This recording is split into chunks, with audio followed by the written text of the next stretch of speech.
Yo legends! Welcome back to the channel.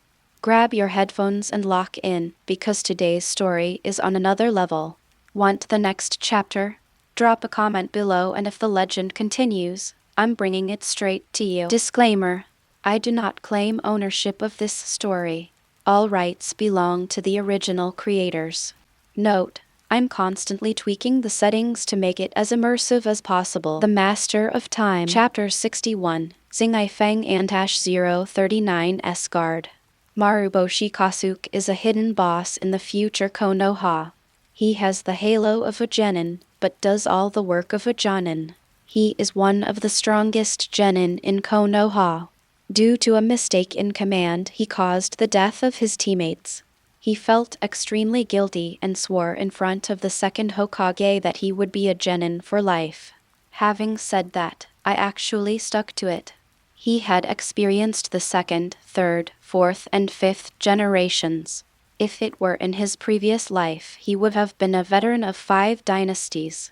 Looking at the young face and the expression of admiration in front of him, Xingye Feng smiled and said, "Gujai, right? Come in and we'll talk." After the two entered the door, Xingye Feng greeted his mother and then took him to the yard. "What did Tobirama ask you to come here for?" Hishino Feng made a pot of tea and handed him a cup. Maruboshi Kasuke took it with both hands and replied, "Hokage-sama didn't say what to do, just asked me to follow you in the future." "Really?" Hishino Feng looked at Maruboshi Kasuke meaningfully, which made cold sweat break out on his forehead. He felt as if he was being stared at by a ferocious beast and was under tremendous pressure. "Is this the aura of Lord Hishino? It is not inferior to Lord Hokage at all. Forget it. Since he asked you to follow me, then follow me." Xingye Feng's gaze suddenly changed, and he said with a chuckle, "From now on, you will be a member of my guard team." Hearing this, Maruboshi Kasuke responded loudly, "Yes." But then, a confused look appeared on his face, and he asked, Isn't the guardian team only for the Hokage? How could Lord Hishino?" As he spoke, Maruboshi Kasuke hurriedly waved his hands and explained, "I am not questioning Lord Hishino, I am just a little surprised, that's it." Haha. Hishino Feng couldn't help it. Gujai was quite interesting when he was a child. Don't worry, the teacher asked me to form a guard team a long time ago. That's not the exclusive domain of the Hokage. Well, at least that's the case for me. Tobirama won't care anyway.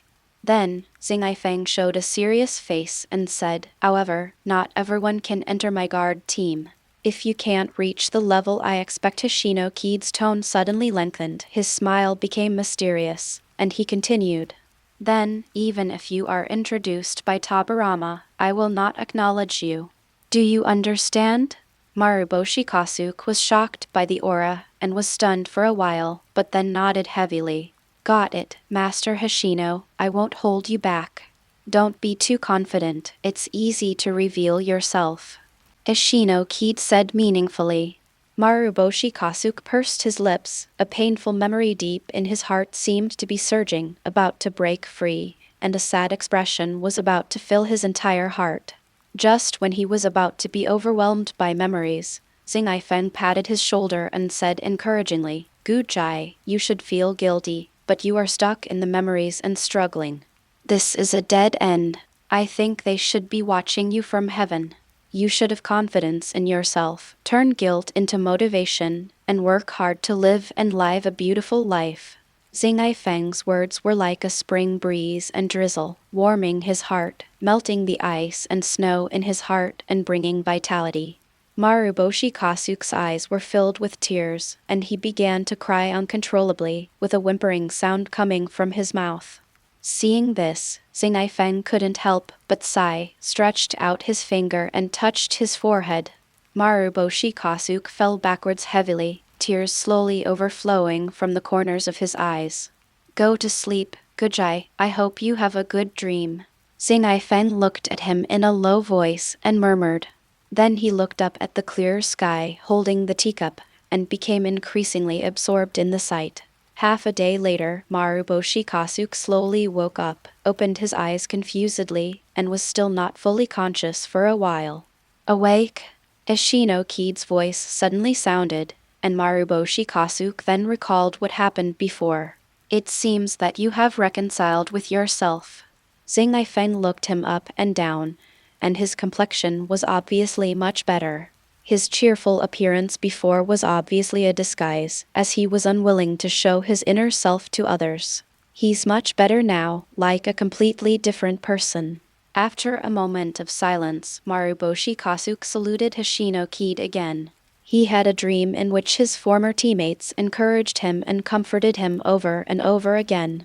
He knew that all of this was done by Xingye Feng. Hey, it's just a small favor, don't worry about it.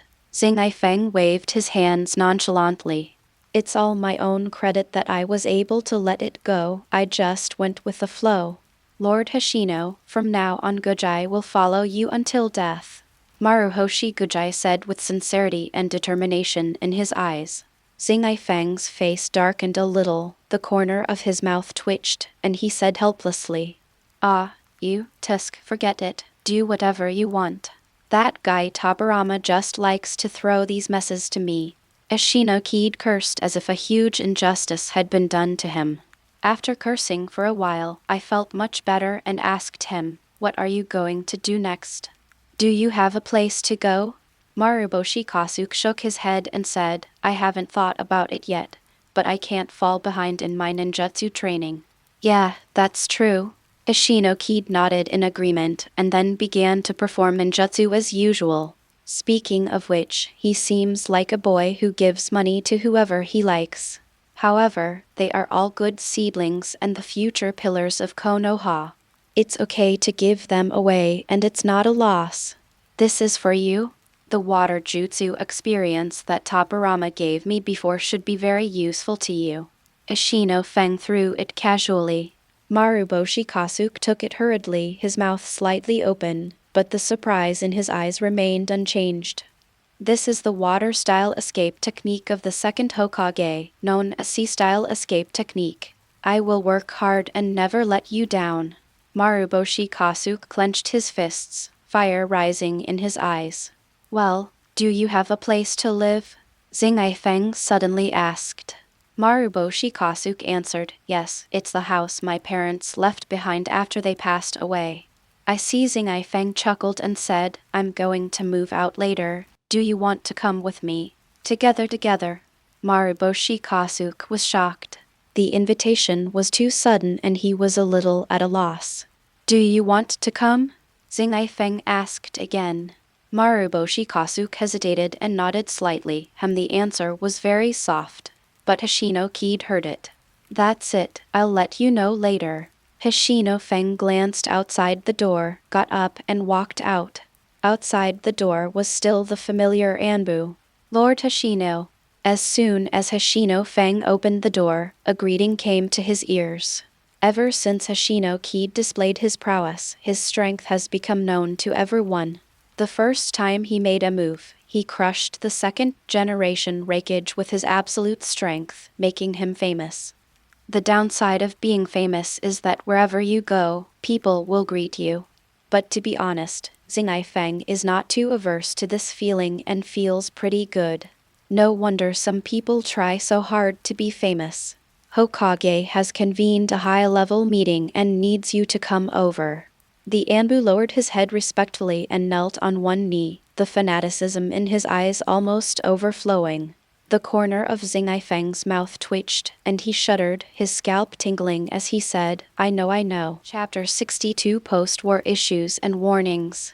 After sending away the Anbu, Hoshino Feng was still feeling frightened and the corners of his mouth twitched.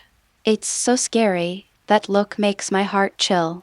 So this is what a fanatical fan is like. It's really informative. Gujai, I'm going out for a while." After calming down, Xingye Feng turned around and shouted towards the door. After getting a response, Feng Hoshino pushed hard on his feet, jumped onto the roof, and flipped back and forth. Holding a high-level meeting at this time seems to be about peace talks. Xingye Feng thought as he ran. Even though Kirigakure and Iwagakure have retreated, they cannot just let them go. Given Tobirama's strength, they will definitely bleed heavily. Who knows, maybe they will be blackmailed to the point of being unable to recover. As he thought about it, Feng couldn't help but laugh out loud. Now that Tobirama was not dead, everything was different. A few minutes later, Feng came into the building and heard the rustling sound of Tobirama flipping through documents. I estimate that they are at least 1 meter high and as countless as snowflakes. Tusk tusk, what a hard life, Feng said gloatingly after sitting down. Without even looking up, Tobirama replied, "Ha ha, don't worry, you will be like this in the future too." Feng staggered and almost fell to the ground. He said angrily, "Ahem, it's still early, it's still early. It's getting late. I can still hold on for a few more years. After that, you have to go even if you don't want to." Tobirama raised his head and said seriously. Feng's eyes widened and he pointed at him. "Aren't you going to let your disciple take over?" "Disciple? Well, I had this idea before," but now Tobirama shook his head and didn't continue. "What's going on? Did this butterfly destroy Hiruzen's third Hokage?" "Not really. Although he didn't take charge of personnel matters in the later period, he was quite smart and capable when he first took over." Is Tobirama really going to make a one-size-fits-all decision? Kid looked at Tobirama with big puzzled eyes, expecting him to help her solve the problem. "Why are you looking at me? Don't you want to be the boss?" Tobirama said with narrowed eyes.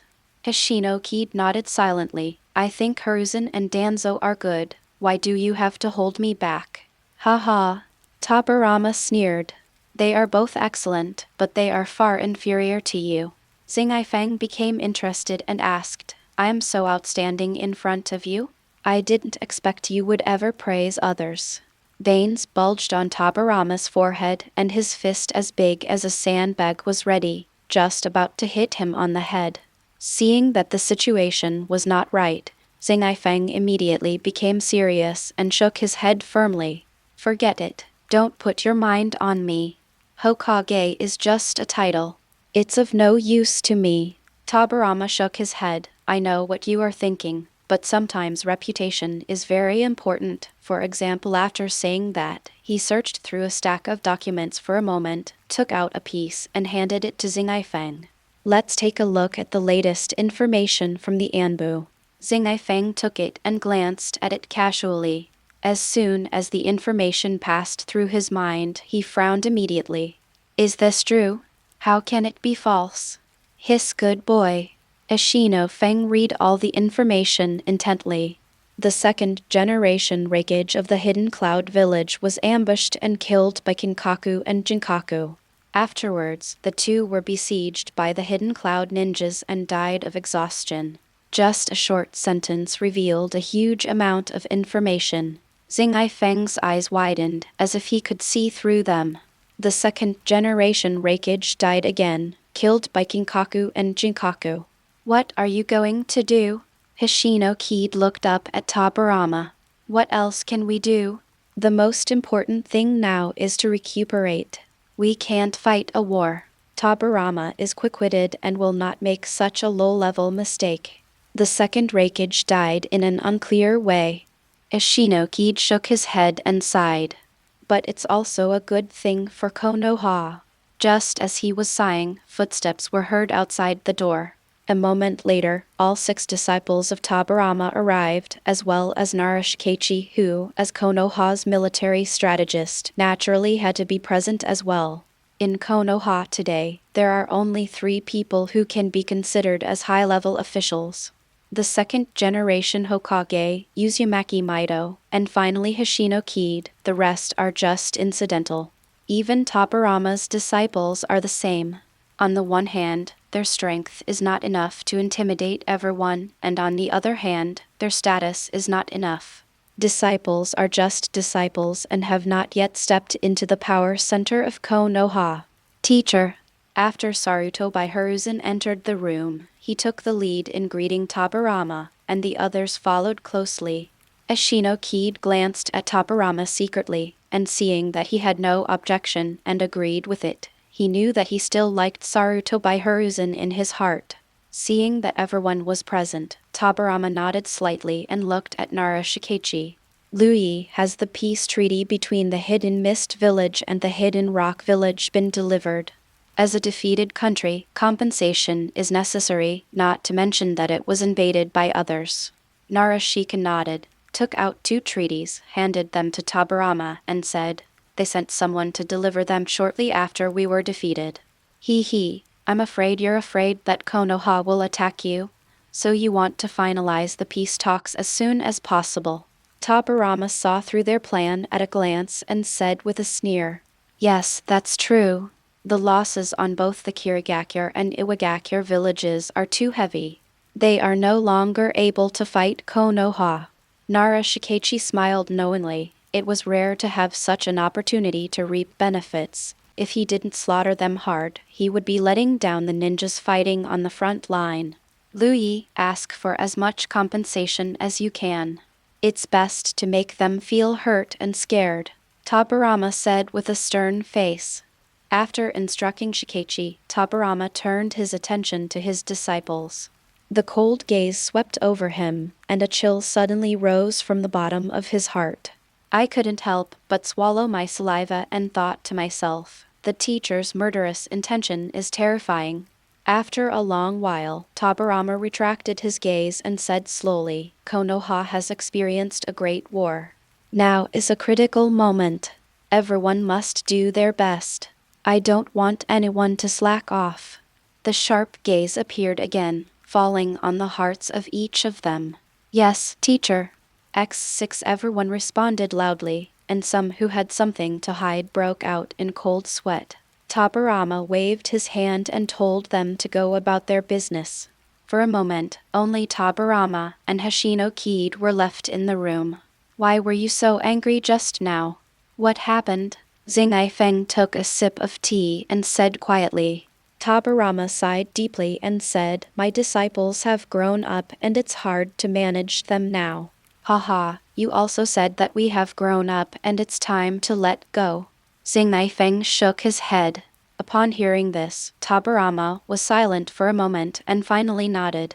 As long as it doesn't shake the foundation of Konoha, I can tolerate it. Xingye Feng did not comment and then said, I have established a guard team, but I'm afraid you will not agree, so I will tell you. Tobirama snorted coldly, Is it any use if I disagree? You still ignore me. You can't say that. At least you have to show some respect on the surface. Ashino Feng said with a smile. Chapter 63, You Hand Washing Xiao. Haha, you still know it's in the open. If it weren't for the fact that he could escape faster than anyone else, Tobirama would definitely let him know why the flowers are so red. Xingye Feng spread his hands, put on a helpless look, winked at Tobirama, and said, There's nothing I can do. I hold grudges very well. What someone did back then, I will always remember. In the last sentence, Hashino-Kid's tone was particularly heavy, as if he wanted to eat Tobirama alive. Talking about what happened back then, Tobirama touched his nose, feeling a little guilty. After all, it was he who did something inappropriate back then. The thinking is still stuck in the Warring States period. It is indeed a bit too much to slaughter a seedling growing in the garden. Xiao Feng, that thing is in the past. Tobirama explained with a blank face. Xingye Feng snorted coldly and said sarcastically, The past. My young heart was ruined by you. Do you think an apology can solve it? Tobirama's eyelids twitched and he rubbed his brows and said, Just tell me, what do you want? Don't beat around the bush. Really? Xingye Feng raised his eyebrows and said doubtfully, Well, you will do it anyway even if I don't agree, so it's better to just say it. Tobirama said with a headache. Looking across the entire Konoha, no one would see him without respect and say hello. It just so happened that the eldest brother accepted a disciple, and his talent was surprisingly high and his strength improved day by day. This made him very embarrassed. He couldn't hit or scold him. He was like a little ancestor. Hee hee, I'm glad to know. Seeing this, Xingye Feng was delighted and continued. It's nothing serious. That means you can't refuse me when I need someone from now on, and the guard team is not under your control. Topperama asked curiously, is that all? Nothing else? Upon hearing this, Xingye Feng pretended to continue to make a request. Since you are so kind to ask, then I stop. That's it. That's all. Get out of here. Topperama interrupted him quickly and started to drive people away. Xingye Feng curled his lips. You can't stand this? You really have no patience at all. Okay, I wish you a busy day. Xingye Feng left a heartfelt blessing and then left gracefully. Topperama, after leaving the building, Xingye Feng did not go home, but went to find the house where he lived. Thinking back on his savings, he couldn't help but grin. It's your first house in your life, so you should be happy about it, as it also means you're about to break free from the clutches of your parents. He was humming a song and his walking posture seemed extremely arrogant. We ordinary people are really happy today. Xingye Feng walked without caring about his relatives as he chose his own house. The houses in Konoha are all built at zero cost, with no construction cost at all. With Kid Hashino's merits, Konoha gave it to her for free, and so did many jonin. Private setting soon, Kid Hashino found a house that she liked. It was very close to the ninja school, just a few steps away. The building has 3 floors and good lighting, with windows facing the school. He was very satisfied with this, and it was also a pleasure to watch the new seedlings of Konoha. Ashino Kid waved towards somewhere. Swish, a figure suddenly appeared. I'll choose this one. Let's talk to Topperama about it. Ashino Kid said, pointing to the house in front. Yes. The Anbu took the order without any hesitation and disappeared again. After making the selection, Xingye Feng suddenly felt something was wrong and looked around. The location is perfect and the area is great too. Could that Topperama guy have left it there on purpose? The corners of Xingye Feng's mouth twitched wildly. After thinking about it, he realized that this was something he could do. Just as he was cursing the old fox Topperama in his heart, a childish voice came from behind him. Are you Master Hashino? The sudden voice interrupted Xingye Feng's thoughts. When he turned around, he saw the little guy looking at him curiously. The black hair looks very refreshing, and the young face has a hint of curiosity. A ray of sunlight shines on it, which makes people feel a little good about it. Although naughty children are annoying, well-behaved children are also lovable. Huh? Do you know me? When facing the cute cub, Xingye Feng was always very patient. He bent down and touched his head.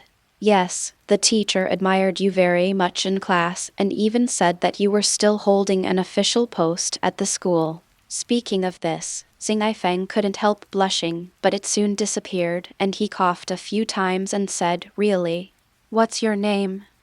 For some reason, when I saw this little guy, an inexplicable emotion arose in my heart. My name is Xiao. Nice to meet you, sir. Upon hearing this, the little guy immediately became serious, his face stern, and then he bent down 90 degrees and saluted to Xingye Feng. Oh, Midori Shisho, what a nice name. Hashino Kid touched his chin and thought in his heart. Midori, isn't this Hongju's last name? Moreover, I seem to have seen this name in a novel.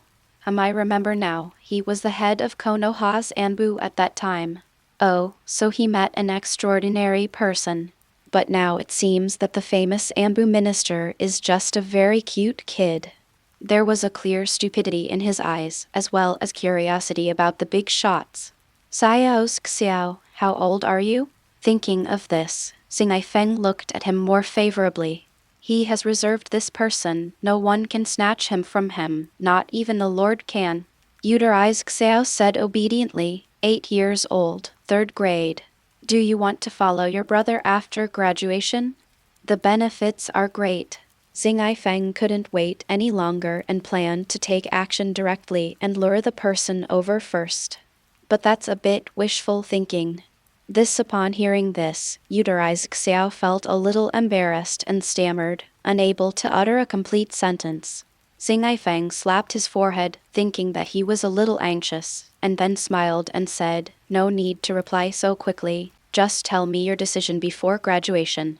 Hearing this, Xiao nodded repeatedly, and then hurriedly left on the grounds that it was too late. Tusk, hee, little guy, now that I have my eyes on you, it won't be that easy for you to escape, Feng said with a chuckle as he looked at Xiao, who was fleeing in panic. It just so happens that I've never been there while I'm on a job at the school, so it's good to keep an eye on the new talents in the future. When Xingye Feng thought of this, his smile became even wider, and he even seemed like a villain. It seems that Sakumo is also in the first grade. I can also see how he is doing in school. It's a win-win situation. He shook his head and turned his attention to the new house, preparing to change the style. Under the afterglow of the setting sun, inside the ninja school, there are still students concentrating on training, sweating out their youth. Kid Hashino saw Hadake Sakumo's hard work through the window, and a gratified smile appeared on her face. Behind him, Matt Dai followed closely, not slacking off for even a second. Chapter 64, Enrollment in Ninja School. Boom. On the big playground, a group of little rascals were practicing against each other. Xiao knocked down his opponent with one punch, looking quite relaxed. Then I heard a large group of girls screaming and cheering for him crazily. Wow, Xiao is so powerful. Xiao is first again. He's both pretty and talented. I found my true love. Don't look at him, he's mine. Don't snatch him from me. Xiao walked off the field to rest with an expression of accustomed to it. Hashino Kid nodded at the side. Not bad, both taijutsu and ninjutsu are very comprehensive. The first place is well deserved. Hearing this, Udamashi Xiao complained. Do you still doubt my strength? Xingye Feng stretched out his fingers and waved them left and right. No, I just want to see how strong the others are, and take a look at yours. After saying that, without waiting for Xiao to speak, he turned around and spoke to these little ghosts. Okay, the battle is over. I only have one evaluation in my mind for this battle. Xingye Feng's eyes suddenly became sharp, and a slightly sharp aura burst out from his body. Xiao's pupils suddenly shrank and he was shocked. Is this the strength of Lord Hashino? After returning home that day, he, who had originally been uninterested in big shots, suddenly had an idea and asked his father. This question shocked his young mind. A disciple of the first Hokage, he crushed the wreckage in the Kumagakure battlefield and changed the situation of the war single-handedly. He is a man who stands at the pinnacle of ninja. When the series of words are applied to the same person, he suddenly shines with a dazzling light that is extremely eye-catching. I thought each generation of Konoha would be stronger than the previous one, but I didn't expect it to be so bad. I think you haven't learned anything at all. You are all no different from garbage. The crazy output made the students' faces turn red. No one wants to be called garbage. This is a matter of dignity. But when facing the people in front of them, they couldn't say a word. Most of the people in the class were civilians, and the deeds of Hashino Kid had already spread throughout Konoha and were known to everyone. Long before Xingye Feng came to teach this class, their parents had repeatedly warned them not to act naughty. Otherwise, when they return, what awaits them is their parents' mixed doubles, giving them a complete childhood. Teacher Hashino, what you said is too biased. Xiao looked at his classmates shrinking their necks one by one, not daring to look at him, and then stood up and refuted.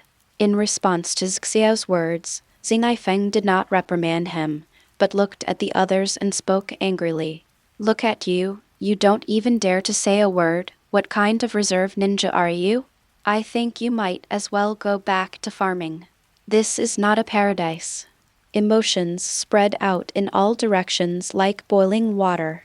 The young devils were full of youthful vigor and full of blood. When provoked by this, they all retorted loudly, "Teacher, you are wrong, we are not trash. Yes, I don't accept that someone is born strong. What we learn in school is the basics, which is far from what it was before." "I don't agree with what you said." Xingye Feng looked at the excited crowd and nodded secretly. That was right. He didn't want a lifeless classroom. "What is your name?" Xingye Feng raised the corner of his mouth and asked, pointing at a little kid next to Xiao. "My name is Moonlight Knight." Moonlight Knight straightened his back and said loudly. After hearing this, Hoshino Feng's admiration grew even more. "Very good, this is the courage a boy should have," Hoshino Feng praised.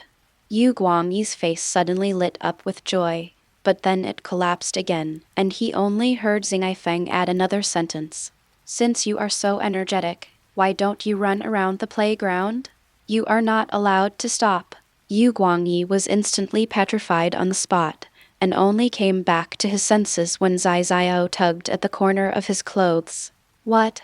You can't bear it after I just gave you a compliment? Tisk, since you're scared, forget it," Xingye Feng said, pretending to be generous. Yu Guangyi felt that there were countless eyes staring at him from behind. His face suddenly turned red, his neck stiffened, and blood rushed to his head. He turned around, stepped on the sprint pedal, and started running around the playground. "Don't look at him. Since you all said that what we taught in school are just the basics, I'll give you some difficulty." Hoshino Feng clapped his hands, drew the attention back to himself, and then spoke sinisterly. Ute Xiao couldn't help swallowing. A moment later, more than 40 students were squatting in the scorching sun. Not only that, appropriate weights are worn on the wrists and ankles to ensure that the body will not be injured. Oh, tisk, eating watermelon in this weather is a wonderful thing. Not far away, Xingye Feng held a piece of watermelon in each hand and ate it with enjoyment in front of the students. Gulp. I don't know which kid swallowed his saliva, but the sound made Hoshino Feng smile even more. "I didn't do anything during the whole class. My leg muscles were stiff from squatting, and the slightest movement caused unbearable pain." Feng Hoshino looked at Yutari Shishao, the only player on the field. He was the only one left in the class who was still holding on.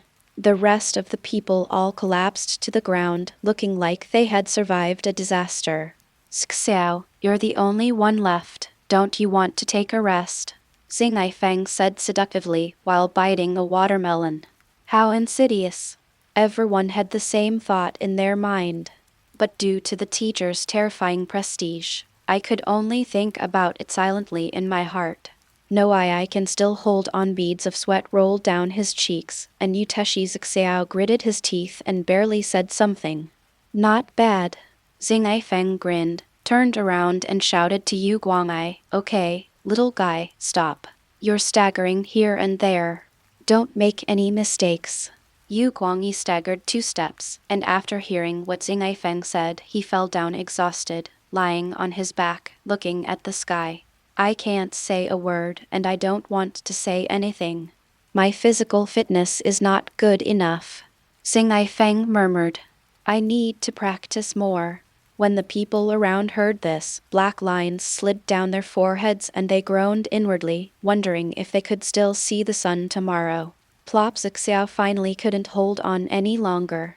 His body swayed, his eyes turned black, and he fainted. The moment before he fell, Xingye Feng caught him, shook his head, and said, "You have the same stubborn temper as Xiumao." After saying that, the hidden power of time was activated, turning his time back 1 hour. His physical strength was instantly replenished. Xiao opened his eyes and was confused for a while. "Didn't I faint? How could this happen?" Before he could finish, Xingye Feng slapped him on the head. "Don't be confused. I did it, and I can't get up." Hoshino Feng let go, hugged Yu Guangyi back, and woke him up in the same way. "You are lucky to have met me, but you are also unlucky because I am your teacher." Hoshino Feng gestured for the two to return to the team, then spoke with a smile. Just when everyone was puzzled, Xingye Feng explained to them. I have a time-space bloodline limit that allows me to speed up or reverse time. I reversed the time of those two guys just now. Let their strength recover to the level it was an hour ago, so you are blessed. Xingye Feng raised his eyebrows and looked at them with a smirk. Chapter 65. You can't become a ninja just because you want to. After hearing this, Xiao and Guangyi swallowed their saliva. They looked at each other and saw the bitterness in their eyes.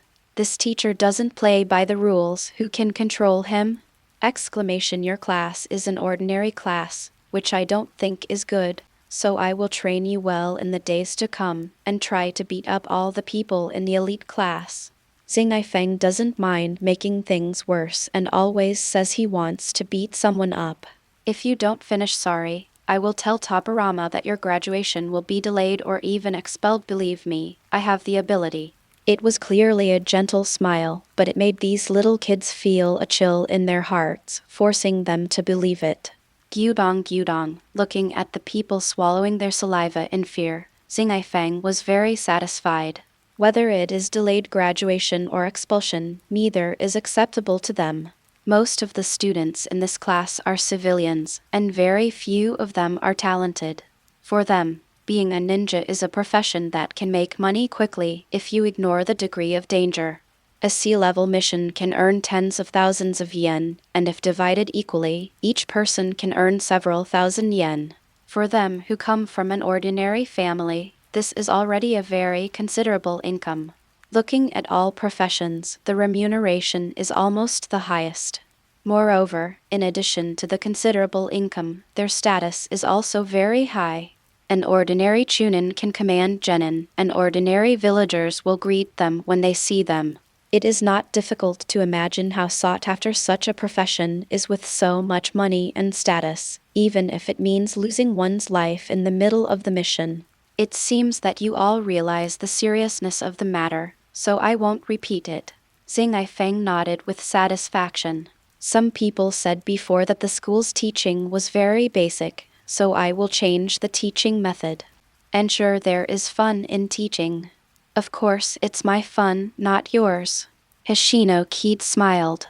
As the atmosphere became increasingly solemn, the little ghosts stopped laughing and made no sound, listening quietly to Feng Xingye's speech. It's noon now. Well, let's eat first. I want to see everyone gathered in an hour. Xingye Feng raised his hand to block the scorching sun hanging high in the sky. After pondering for a moment, he let everyone rest and eat, and then left the playground, allowing them to move freely. Without the oppression of the big devil, the little ghosts were finally able to breathe a sigh of relief. Only after Xingye Feng walked away a little did they dare to discuss in a low voice. So scary. Teacher Hoshino is so scary. A boy with freckles on his face said fearfully. He won't really expel us, will he? A girl said worriedly. After all, that tone didn't sound like a lie. Yu Guangyi listened to the discussions, thought for a moment, and then looked at Xiao beside him. Xiao, what do you think of this teacher?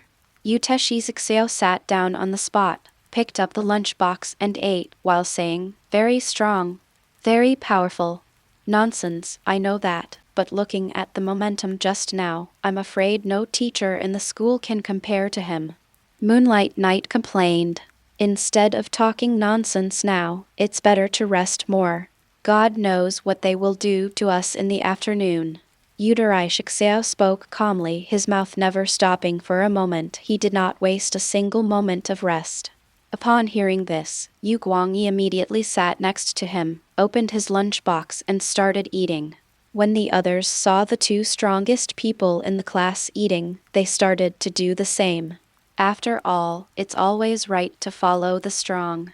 On the playground, the sight of a large group of children eating on the spot immediately attracted the attention of other classes. In the teaching building, students in groups of 3 or 4 were pointing and talking at them. The first-year student Haddock Sakumo, who had learned everything by himself, had dead eyes and turned his head to look at Hoshino Kid beside him. Brother, you don't really want them to fight with the elite class, do you? Xingye Feng rubbed his hair, squinted his eyes and said, of course, words spoken are like water spilled, there is no reason to take them back. But the gap between the elite class and them is too big. I don't see any hope.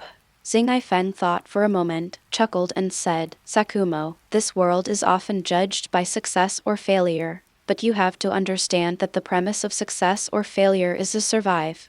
I don't expect them to be outstanding or reach great heights in the future. I just hope they can live a good life. But various accidents always happen to ninjas, and losing lives is a common thing.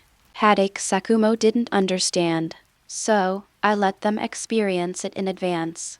Ashino Kid said, the profession of ninja is not something you can just talk about.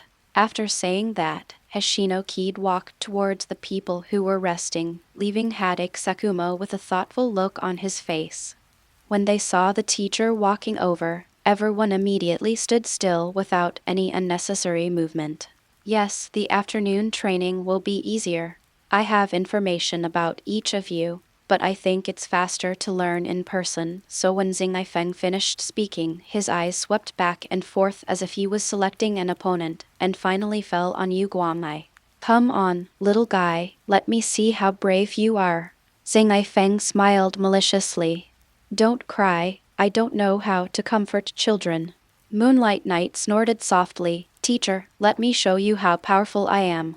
Xingye Feng raised his eyebrows. Is this confidence or arrogance? Come on. Xingye Feng put one hand behind his back and hooked it at him, which seemed quite provocative. The venue was empty and the students cheered for Yu Guangyi. Only Zai Xiao felt that Yu Guangyi would definitely lose. Yu Guangyi pressed his body down, then rushed forward and kicked out horizontally with great force, making the sound of breaking wind. Xingye Feng was as steady as a rock.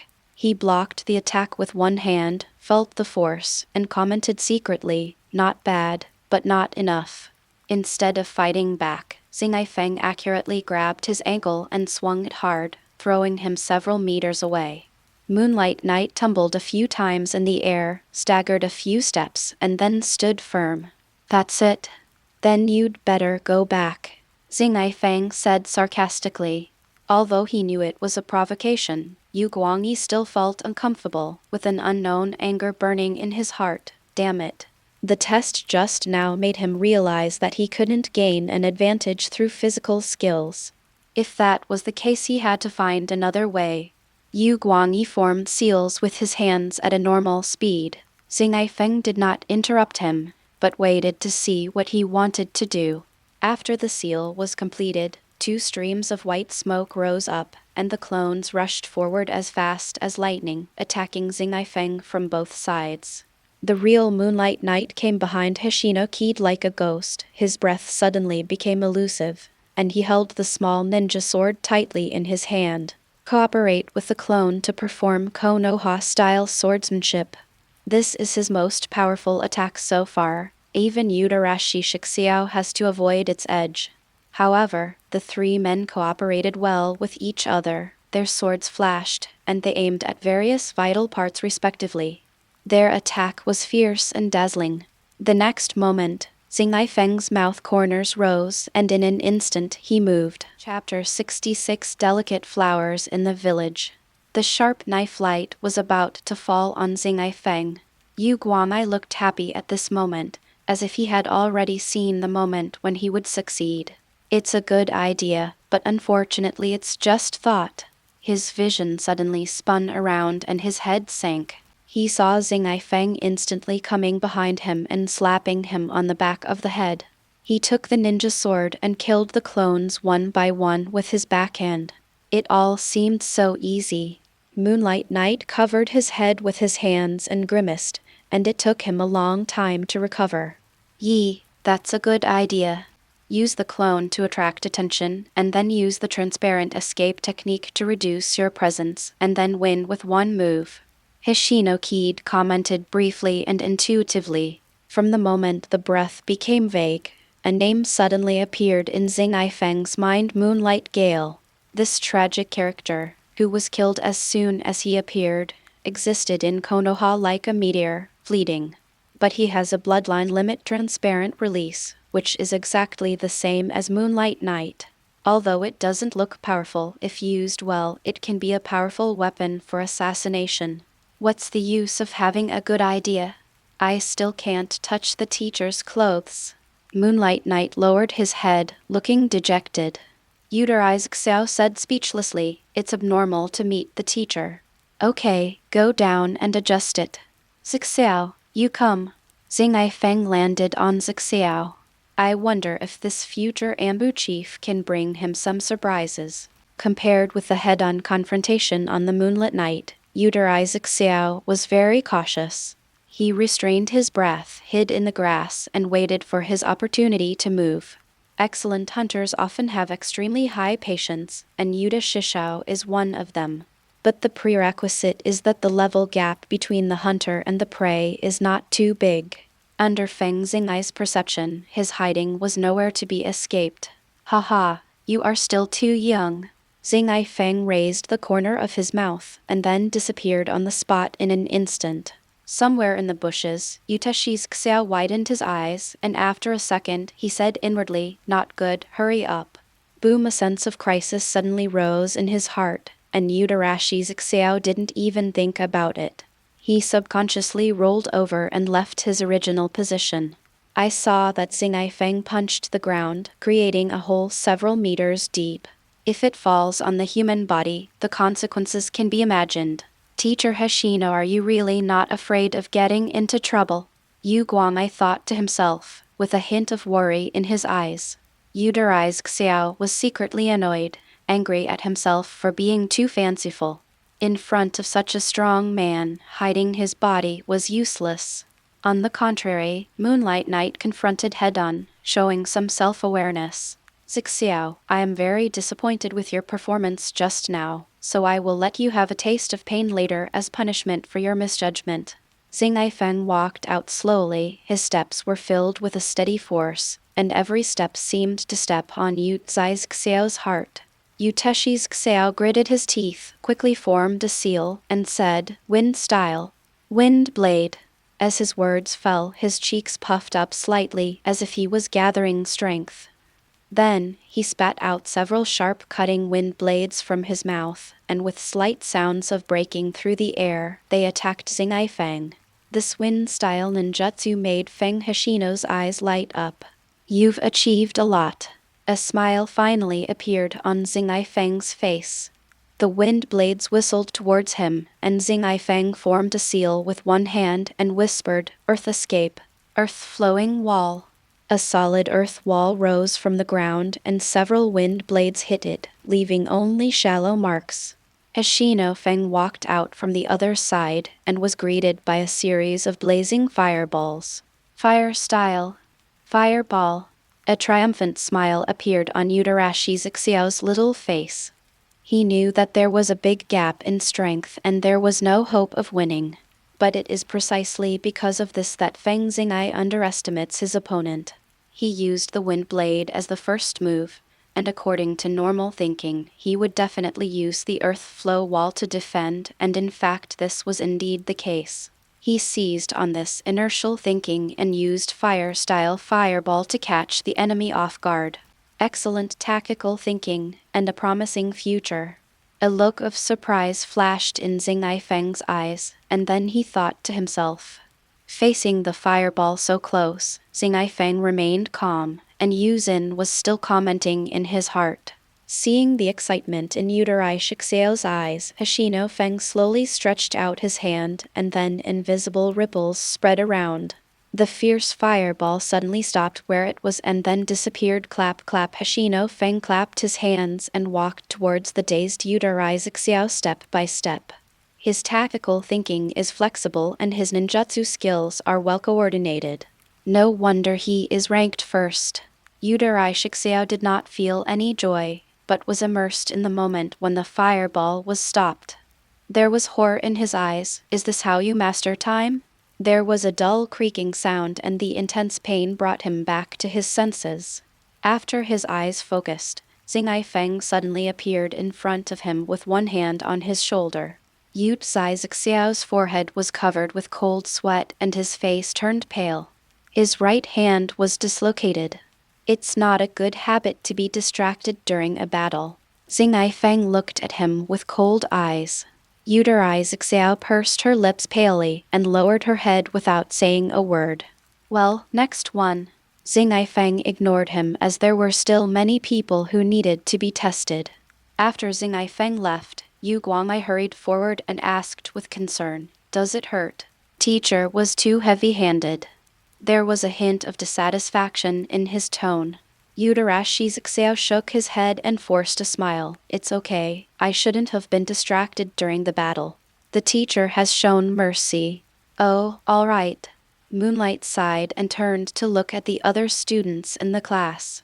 "The others are probably in a worse situation than you." "Maybe, but don't you think that Mr. Ishino can teach us more different things?" Yu Xiao said with a smile. Yu Guangyi was stunned when he heard this, thought about it carefully, and nodded. It seems to be true. Normally, teachers don't teach us so carefully. After all, we are just an ordinary class, not an elite class. At the end, Yu Guangyi even made a self-deprecating comment. The elite class represents geniuses, and the ordinary class represents ordinary people. People tend to seek benefits and avoid harm. It is more profitable to teach geniuses than to teach ordinary people. This is the case for most teachers. As the two were talking, Hoshino Kied's test was still going on, but his face had obviously darkened a few shades. These little brats have very poor basics and their chakra is much scarcer, but these are not the point. The most important thing is that they have almost zero combat experience and basically just fight randomly. Every time he was beaten, the veins on Feng Xingye's forehead were throbbing. This level was simply a challenge to his psychological endurance. "Okay, I know your level now. Except for Yu Xiao and Yu Guangmai, you are all just playing house. I think the village is still too peaceful, which makes you think that being a ninja is very easy. In this case, I will show you a ninja on the battlefield. Every one of them is a delicate flower bud. It really makes me angry." Chapter 67. Go back to the past and witness the battlefield. Hoshino Feng was spitting everywhere, and he was scolding everyone with a look of disappointment on his face. Moonlight Night covered his mouth to hold back his laughter and almost laughed out loud. Xingye Feng gave him a fierce look and said with a playful look, "Hee hee, it seems that someone here feels good about himself." Moonlight Night shook his head like a rattle and said with a flattering smile, No, I think what the teacher said is right, absolutely right." Xingye Feng looked for a few seconds, and just when Yu Guangmai's heart was about to explode, he looked away.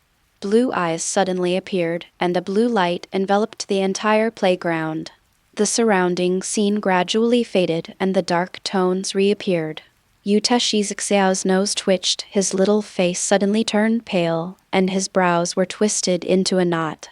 The faint smell of scarlet in the air wafted into his nose, making his stomach churn, and he almost vomited out all his lunch.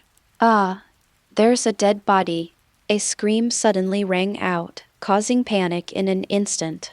Everyone was in a panic, and fear lingered in everyone's hearts. "Stop!" Xingye Feng shouted loudly and forcefully, shocking everyone. Yu Guangyi pulled the corner of Zai Zio's clothes, swallowed and asked, "Zai Zio, where is this place?" "I don't know." Yu Xiao quickly adjusted himself. Although his face was still pale, his emotions were relatively stable. Xingye Feng snorted coldly and explained to everyone, "This is the camp where Konoha was stationed at the border not long ago. I used time travel to recreate the scene at that time. Take a good look at the cruelty of ninjas. People are afraid of the unknown." The previous scene shocked them deeply. Only after they learned the truth did they calm down. Yu Xiao squatted down, grabbed a handful of soil, and felt it carefully. Yu Guangyi asked in a low voice, "How is it? How does it feel?" His eyes were fixed on the soil in Xiao's hands. It's very real, completely different from an illusion. Xiao said solemnly. From a short distance away, Feng Xingye heard everything they said and said with a slight smile on his face. Let me add one more thing. The world here is real. It is a scene from the past. If you don't want to stay here forever, don't move. Xiao frowned. Sure enough, this is the real world. Yu Guangai's focus was different from his. He said nervously, Xiao, this is actually the past time. Is this really possible? After saying this, Xiao nodded without even thinking. Of course, what you see in front of you is the evidence. We have crossed time and arrived in the past. They were the only two people present who had the mind to think about other things. The others looked terrified and tried to remain calm. Take a good look at the ninjas on the battlefield. They are different from the ninjas you imagined. Xingye Feng threw down the next sentence and stopped talking. He slowly closed his eyes and rested. If you look closely at him, you can see tiny beads of sweat on his forehead. Bringing so many people in is quite a burden. His chakra is being consumed rapidly and he can only rely on rest to slow it down. After hearing what Xingye Feng said, everyone's eyes were focused on the battle in the distance. In order to more intuitively reflect the cruelty of the ninja, Kid Hishino arranged the time node to be the moment when the Reikage arrives. Boundless thunder struck the ninjas of Konoha, tearing their bodies apart and reaping their lives. Blood splattered everywhere, body parts flew everywhere, and the bloody scene made the children gag immediately. Is this the Reikage? Mitarashi Xiao was one of the few people who held back from vomiting. His innocent eyes were gradually degenerating and becoming mature. War brings not only pain, but also human growth. If you have not experienced the baptism of blood, you cannot be called a ninja. This is this war. Is this a ninja? Yu Guangai's body was shaking. He was confused and kept muttering. Seeing that everyone was in deep thought, Xingye Feng waved his hand, and everything melted away like ice and snow, returning to reality. How do you feel? Do you still want to be a ninja now? Ishino Kid said with a smile. There was complete silence and no one responded, and Xingye Feng knew that this was the case. Konoha can have peace today because there are people carrying the burden forward. You can play freely in the sun thanks to those who are fighting on the front line. Based on the way you were before, I feel like you are a lost generation, a generation without hope. Ishino Feng said seriously. His thoughts seemed to go back to the time when Konoha was just established. At that time, Konoha was poor. But now, Konoha has become stronger, the quality of life has improved, and children can play in the sun with smiles on their faces without having to worry about the war spreading here. This is the scene that our ancestors all hoped for. These words made them look ashamed. Having witnessed the cruelty of war, they realized that their lives were not easy to come by. Mitarashi Xiao clenched his fists and said loudly, Teacher, we will never be the lost generation. We must be the hope of Konoha's future. The young voice was sonorous and powerful, with a hint of firm belief. Really? Xingye Feng raised his eyebrows, and his scrutinizing eyes swept over each of them. Then let me see if it is as you said. That's all for today's class. The real lesson will begin tomorrow. Let's all go back and rest. After saying that, Xingye Feng instantly left the place. In the past, everyone would scatter as soon as school was over, but now they stayed quietly where they were. Mitarashi Xiao stepped forward and turned around, a flame flashing in his eyes. We will definitely shoulder the future of Konoha and will be the new seedlings of Konoha. Yu Guangyi's eyes flickered. He raised his fist and waved it vigorously. Damn teacher, I want him to take back what he just said. The two backbones are like two flames. Although the faint flames are small, they are bright and warm. The little flames motivated everyone and brought everyone together. At this moment, everyone had the same thought in their mind. A single spark can start a prairie fire. When Feng Xingye returned home, The corners of his mouth raised and a smile appeared on his face.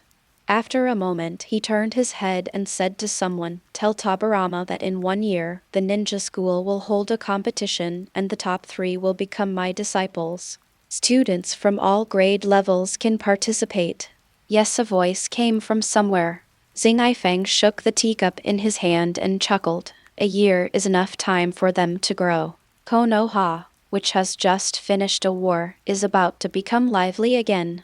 Those families are going to be very excited. I wonder if they can get what they want. After thinking about it, I decided to leave it to fate since the words had already been said. Then, I saw Maruboshi Kasuke's eager eyes. Ahem, Gajai, you're too old, so just forget it. Ishino Keed said after a few dry coughs. Okay. After hearing this, Maruboshi Kasuke looked regretful. Chapter 68. Fire Nation Princess Tsunade. The next day, a shocking piece of news instantly spread across the streets and alleys of Konoha. Keed Hishino, the disciple of the first Hokage who defeated the Rejection single-handedly, is going to hold a competition in the ninja school. The top 3 winners will be accepted as his disciples. The whole Konoha was in an uproar because of this, and everyone was discussing who would become Lord Hishino's disciple. After all, everyone in Konoha knows the status of Keed Hishino, and being able to become his disciple is like reaching the sky in one step.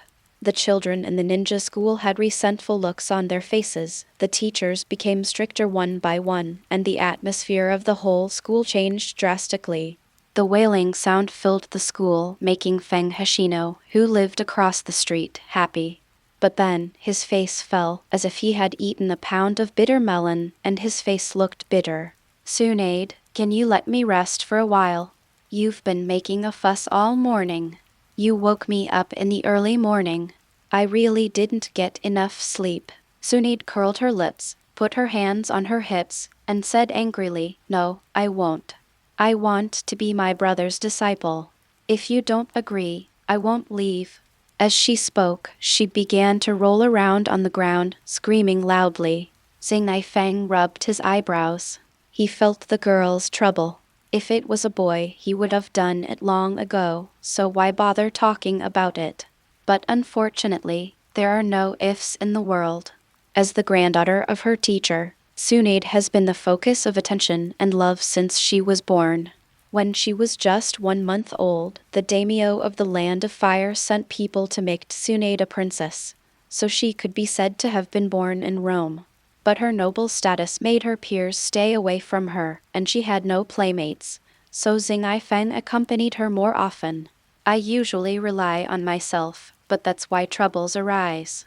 I don't know who was gossiping, but he said that if he accepted a disciple, he would take away his attention from Tsunade. When Tsunade heard this, the little girl immediately got furious and ran over aggressively early in the morning. She refused to leave and insisted that Xingye Feng accept her as his disciple. After knowing the whole story, Xingye Feng was at a loss for words. What the hell was going on? Tsunade was actually jealous like this.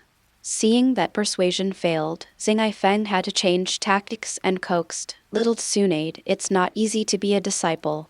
You should not only listen to your teacher, but also be strict with yourself. So, you can't go to the casino anymore, got it?" Upon hearing this, Tsunade frowned, feeling extremely conflicted. She bit her fingers and pondered.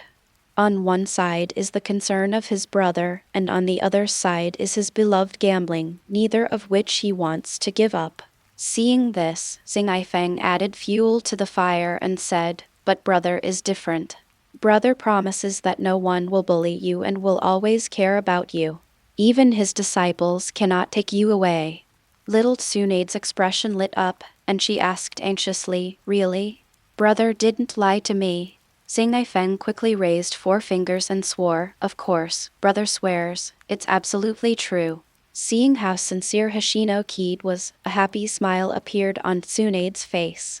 She threw herself into his arms and rubbed him non-stop. "Brother is the best." Xingye Feng breathed a sigh of relief. Finally he managed to coax this little ancestor. Poof, haha Maruboshi Kasuke couldn't help but laugh. Hishino Kied's face suddenly turned dark and he looked at him coldly. Ahem, well the weather is really nice. Maruboshi Kasuke shuddered, looked out the window, and laughed dryly to change the subject. Xingye Feng shook his head and said, "Okay, stop playing tricks. Send Tsunade back. I'm going to catch up on some sleep." After leaving Tsunade to Gujai, he suddenly felt sleepy, yawned, and went upstairs to catch up on his sleep. Ding-ling-ling, the bell rang, and all the students walked out tired and listless. Compared to them, Hadake Sakumo was much more energetic and continued to exercise with Might Dai as usual. On the way, Might Dai asked, "I heard that Master Hishino is going to accept a disciple in a year. Is that true?" Everyone is spreading it. Even children have heard about it, but no one has yet to prove whether it is true or not. Upon hearing this, Hadake Sakumo showed his dead eyes and said, "Well, that's true. Haven't you seen that the students are very tired recently? Everyone is preparing for the competition in a year. That's for sure. Who doesn't want to be a disciple of a big shot?" Might Dai said with emotion. Suddenly, Hadake Sakumo narrowed his eyes and said, "There is someone in front." Might Dai looked over and said, looking at the figure, "It should be a senior student. Oh, your chakra control needs to be strengthened. You can't squander chakra casually," Udarashi Xiao said with a crazy look on his face. Moonlight Knight couldn't help but retort, "I don't specialize in ninjutsu, so it's almost enough." Udamashi Xiao shook his head and said seriously, "It's about the same at ordinary times, but it's far from it in actual combat. We must never rely on luck." "Okay." Seeing this, Moonlight Knight could only sigh and accept it. Udamashi Xiao nodded with satisfaction, then frowned, looked aside, and shouted, "Who? Come out." Moonlight Knight also looked in his direction. After a moment, two figures walked out. Midori Xiao looked at one of them, then suddenly said, "You are the first in the first grade. I remember your name is Hadake Sakumo." "Hadake Sakumo? Oh, he's the guy who chopped down the entire grade with just a wooden sword, right?" Yu Guangyi clapped his hands and said in surprise. His eyes were curious and astonished, as if he was looking at a rare animal. The corner of Hadake Sakumo's mouth twitched. This look made him very uncomfortable and he felt like an animal. "Wow, Sakumo, you actually did something like this." Might Dai was surprised and then he looked admiring. How powerful must he be to be able to defeat an entire grade? Hadake Sakumo rolled his eyes at him and said helplessly, "I didn't think too much about the battle at that time. I just wanted to get first place." As a result, more and more people were beaten, and in the end it became like this. It caused a sensation at the time. Wherever he went during those days, people looked at him with surprise. When he thought of it, Hadake Sakumo couldn't help but feel his scalp tingling. "Senior Xiao is preparing for 1 year later?" asked Hadake Sakumo. "Yes, I am determined to get the top 3. Speaking of this, Udarashi Xiao's eyes suddenly showed a strong fighting spirit. "Haha, you have a really good attitude." Moonlight Knight shook his head and said, "I don't think I can make it into the top 3. Those 6th graders are much younger than us and have more experience than us." Yu Guangyi had an embarrassment on his face and was having a headache. He felt that the teacher did it on purpose. Asking the 6th graders to participate would put pressure on them. In response, Hadake Sakumo calmly said, "My brother said that there are many factors that determine victory or defeat, and age cannot be the decisive factor."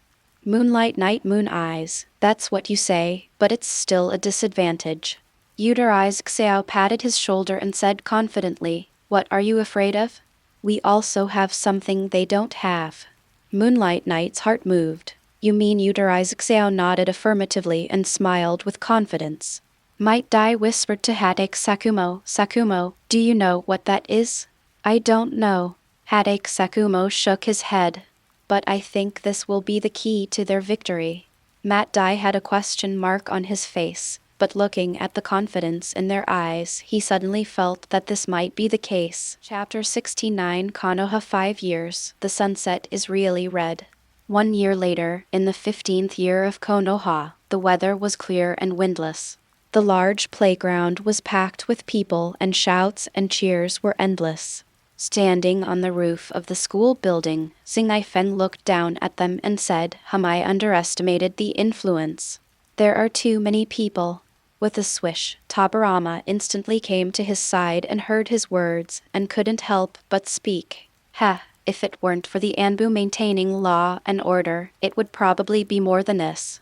You're the one who created this, and now you're disgusted with it? Feng coughed lightly and didn't respond. A wave of excitement broke out in the crowd. Seeing this, he laughed and said, let's not talk about this. Let's watch the competition. Xiao has changed a lot. His ninjutsu has become more proficient. He is not bad. His swordsmanship training has not been in vain. He has already reached the level of a chunin. It seems that he has put in a lot of effort. Xiao and Yu Guangai went straight ahead and resolved the battle quickly. The two of them trained day and night for a year, and with the unintentional guidance of Feng, their strength improved by leaps and bounds. Even when facing senior students, it is easy to win. Tobirama snorted coldly, but didn't say anything more. Instead, he focused his attention on the two of them and commented with narrowed eyes. Mitawashi Shisho, full attribute chakra, like the monkey, first in the same grade, a good seedling. Yu, a member of the Moonlight clan, has learned Konoha-style sword techniques and possesses the Kake Genkai. From the current perspective, the chances of these two winning are quite high. Hearing Tobirama's comments, Ashino Kid couldn't help but raise the corners of his mouth. After all, this was someone he was optimistic about. Tobirama took a quick glance and saw his smug look, then snorted coldly and poured a bucket of cold water on him. HMPH, don't be too proud. They are not the only talented students in the ninja school. Those who come from big families are not inferior to them at all, and may even be better than them. Feng shrugged, unable to refute this. His eyes suddenly paused and looked at a battle going on somewhere on the playground, and said, Who is that kid? He's good at using illusions, and his chakra control is also very smooth. Tobirama followed his gaze, pondered for a moment, and searched for his information in his mind. Yuhai Shinku, 6th grade. According to his teacher, his illusion skills are no less than those of some jonin. He has great potential and a promising future. Hearing this, Feng's eyes flashed, the corners of his mouth curled up, and a look of realization appeared on his face. It seems that he is also a strong competitor for the top 3. Tobirama nodded expressionlessly. This was indeed the case for now, but it was not the end yet and everything was still unknown. On the playground, Xiao had just defeated an opponent and was now recuperating and replenishing his strength. Yu Guamai narrowed his eyes, held his breath, and then used Konoha-style swordsmanship, coordinated with his clone, to deliver a gorgeous attack. After defeating his opponent, he saw Xiao and immediately walked over. Did you see me showing off my skills? That knife move was so cool. Moonlight Knight raised his head proudly, like a victorious rooster. Xiao did not answer, but stared at a certain place. Moonlight Knight didn't get a response for a long time and looked at him in confusion. That person is very strong, Xiao said solemnly. Moonlight Knight followed his gaze and saw the venue where the sunset was really red. With black hair and black eyes and an ordinary appearance, he would be inconspicuous in the crowd, but his calm temperament is eye-catching. Just now, he used illusion to control his opponent, silently and with the least cost. All of this was seen by Yuteshi's Xiao. Illusion? Tisk, what a hassle, Moonlight Knight said in distress, touching his chin. At this stage, illusions are very tricky for them, and even if they want to dispel them, it will take time. This is very disadvantageous in combat. Just as the two were thinking about countermeasures, a Chunin teacher shouted, Metawashi Shishao vs. Hinata Chi. Hearing his own name, Yudarai Xiao stood up and walked towards the battlefield. Xiao, come on. Moonlight Knight cheered him up. Yudarai Xiao nodded slightly and walked towards the venue with steady steps. Are you Yudarai Xiao? I heard that you have been winning all the time. You are a good opponent. But that's it for now. Fifth-year student Hinata-chi said in a deep voice, with a hint of pride in his tone. He thought that with his age advantage and the background of the ninja clan, victory would be easy. Yudarai Xiao did not respond to him, but looked at the teacher and said, Can we start? The teacher was stunned for a moment, then said, Begin. Being ignored, Hinata-chi showed a look of embarrassment and annoyance, and immediately used his soft fist stance to attack. Soft fist. 32 palms. With a low shout, his steps changed and countless fist shadows rushed towards him. If hit, the meridians will be blocked, which is fatal to the ninja. Yu Sai Xiao was fearless and let the fist shadows from the sky hit him. Hinata-chi looked happy, but then his expression changed. With a bang, white smoke filled the air. It was the clone technique. Oh no, we've fallen into a trap. Hinata-chi immediately became alert and wanted to retreat. But the next second, several wind blades broke through the air behind him. Hinata-chi dodged left and right, and before he could stand firm, Yudarai Xiao appeared instantly and attacked his lower body. There was no time to react at all. This is the difference in combat experience. There will always be a difference between theory and practice. Over the past year, in addition to teaching ninjutsu, the most important thing that Hoshino Kid has focused on is practical combat experience. People of Sang Hinata's level can only become the prey of Yudarashi Xiao in the end. Midoriya Xiao seized the opportunity, swept across, and knocked Hinata-chi to the ground. Just as he was about to stand up, a cold kunai was already on his neck. There was no doubt that Hinata-chi was crushed from head to toe. Everyone watching the fight stared in shock. The Hyuga members all looked extremely ugly, as if they had eaten a fly. This whole show was completely a personal show of Yudarai Xiao, who was led by the nose. The advantages of soft fist were not brought into play at all, and there was not even a chance to fight back. Mitawashi Shisho wins. The teacher announced, raising his hand. In the next match, Yu Guangai will face Uchiha Feng. Before Yu Guangai could step forward to congratulate him, he heard his own name. Uchiha? Why do we have to meet such an opponent? Yu Guangai complained. The Sharingan is a natural nemesis to him, and the effect of the transparent release is greatly reduced. Seeing this, Yudarai Xiao, who was about to leave, consoled him, Relax, we'll meet them eventually. The transparent release is not useless. Let them see your strength. Moonlight Knight sighed and walked forward silently. Civilians are civilians. They don't even have the courage to fight. Uchiha Feng said sarcastically. Damn it! On that moonlit night, I clenched my fists, anger rising from my heart. It is said that the Uchiha are arrogant, and today I finally saw it. They are more than arrogant. I think they are just a group of people with brain problems. They come up and mock others. Do they have any manners? Exclamation. Chapter 70 End. Disciple. Oh, are you angry? It's just impotent rage. Uchiha Feng said provocatively. Yu Guangyi's eyes darkened, and he said coldly, I hope you will still have such confidence in the future. As the words fell, a faint, cold murderous intent spread and attacked Uchiha Feng's whole body. Uchiha Feng's pupils shrank, and he subconsciously took a step back, but he quickly reacted and said angrily, You are just a civilian. What qualifications do you have to stand here? Yudarashi Xiao, who was off the field, showed a mysterious smile. That guy is very scary when he is angry. The battle begins. The Chunin teacher said. Uchiha Feng suddenly opened his scarlet eyes, and 2 Magatama slowly rotated in his pupils. 2 Magatama Sharingan. Yu Guangyi frowned. It turned out to be a Tsunagatama Sharingan. Trouble. Uchiha Feng said proudly, in front of these eyes, all your actions will be exposed. A trace of fear flashed in Moonlight Knight's eyes, and that vague feeling of being watched lingered. Art Fire Escape Ho Fireball. Uchiha Fen took the initiative and launched several fireballs the size of basketballs, which came at him fiercely, and a burning feeling hit his face. This kind of attack with an obvious trajectory naturally would not have any effect.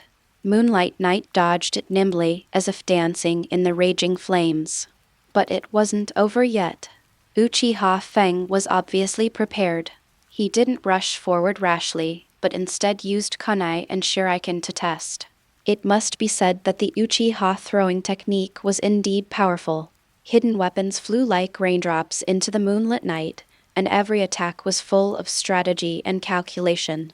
On a moonlit night, he dodged left and right, his figure moving among the hidden weapons like a phantom. Uchiha Feng obviously wanted to consume his physical strength first, but after attacking for a long time, Yu Guangyi was just breathing slightly. There is obviously still plenty of physical strength. What a mistake. Your physical strength has increased so much. Uchiha Feng snorted coldly. With the support of the ninja clan, he investigated the contestants. He naturally knew the situation on Moonlight Night, and knew that his physical strength was his shortcoming. But the scene before him really slapped him in the face. The corners of Yu Guangyi's mouth slightly raised, seemingly happy, seemingly mocking. Your information is outdated, and you underestimate people. As soon as the words fell, Moonlight Knight turned into a wisp of white smoke and disappeared on the spot. What? Clone? Uchiha Feng's brain was working rapidly, and his heart was full of doubts. Impossible. Any disguise is futile under these eyes. His voice was full of disbelief. Uchiha Feng suddenly became flustered, and suddenly he felt a chill on his back. His good fighting qualities allowed him to react immediately. His body tilted slightly and the ninja sword just grazed his body. Yu Guangyi's expression froze in surprise. Uchiha Feng quickly pulled away and looked at him with lingering fear. Through escape, that was close. Moonlight Knight frowned and looked at him slowly. Is it a subconscious reaction of the body? Just now, what was supposed to be a winning move was narrowly avoided, which surprised him very much. The existence of Tautan caused his aura and presence to drop sharply, which ordinary people would not notice. Just like an assassin in the dark, he completed the assassination mission silently. But Uchiha Feng reacted on the spot, which was beyond his expectations. I admit that I underestimated you. Uchiha Feng calmed down his excited emotions and said to Yu Guangyi, you deserve my full support. Hearing this, Yu Guangyi curled his lips and said, you are such a tough guy. After several rounds, the two fought back and forth. The Sharingan is truly a powerful weapon in battle, greatly reducing the effectiveness of the transparent release. Uchiha Feng noticed it several times. Come on, Yi. Yu Xiao was worried. After these few rounds, he felt that the situation was a little critical. Ding, the sounds of metal colliding with each other, kunai and ninja swords clashing, and no one could do anything to anyone. Uchiha Feng panted heavily and said with a smile, this game should be a draw. In his opinion, both sides had exhausted their physical strength and neither could go further, so a draw was obvious. But things would not be that simple. Moonlight Knight showed a firm gaze, and his lips were slightly parted, as if he was whispering something. Then, under Uchiha Feng's shocked gaze, the strength in Yu Guangyi's hands suddenly relaxed. Without the obstruction of the ninja sword, the kunai pierced directly into Yu Guangyi's shoulder due to inertia. Puff blood splattered out and penetrated deeply into the flesh. Yu Guangyi's eyes were calm, as if he felt no pain, and then he put the ninja sword on Uchiha Feng's neck. Tsukiyoyi wins. The Chunin teacher looked surprised for a long time, then reacted and announced the result.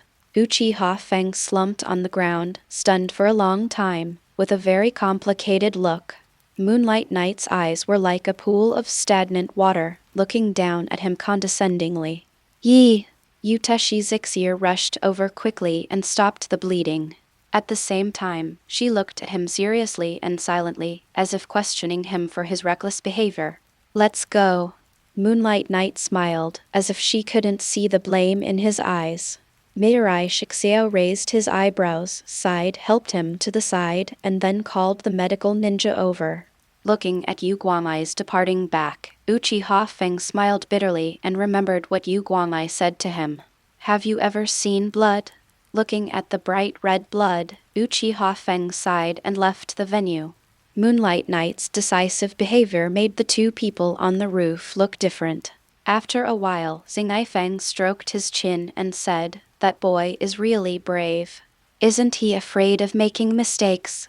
Tobirama snorted coldly and said unforgivingly, "Humph, you reckless boy." That's what he said, but the appreciation in his eyes couldn't be faked. "Haha, you can't say what you mean." Hishino Kid chuckled. Well, it's over, the top 3 have come out. Ishino Feng watched the last competition come to an end, then jumped down. Zihai Shinku's opponent was fooled from beginning to end and he won easily. At this stage, he could be said to be far ahead of others. So far, the top 3 have emerged. Midarashi Purple Sky, Moonlight Knight, and the True Red Sunset. After the competition, the 3 came to Xingye Feng. Utari's Xiao and Yu Guangai were much more indifferent. After all, they had been together for more than a year. And Yuhai Shinku looked at Hishino Kid with great curiosity. Follow me. Xingye Feng left a word and started running fast.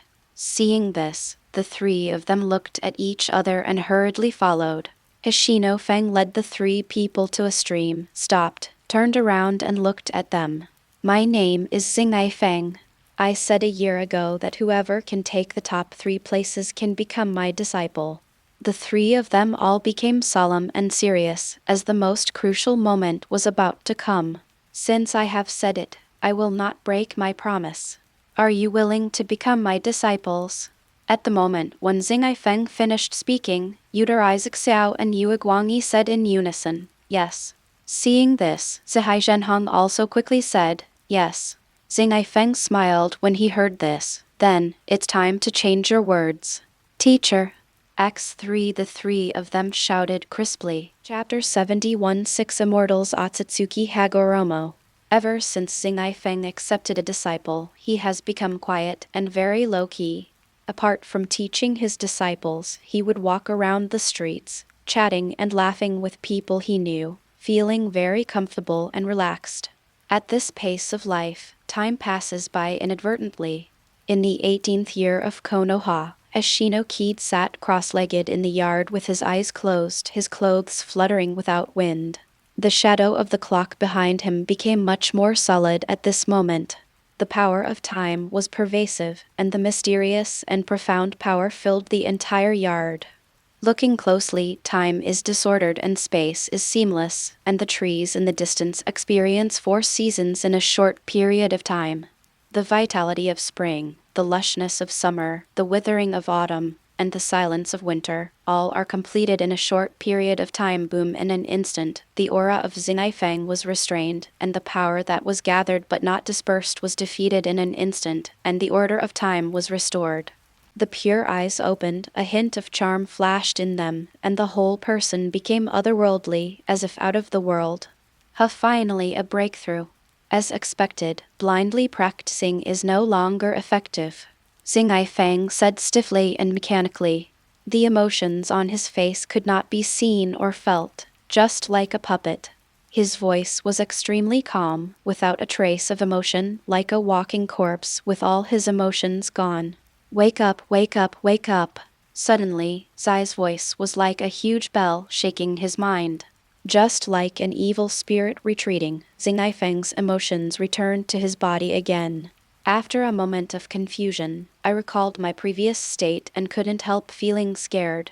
It was a close call. I almost got lost in there.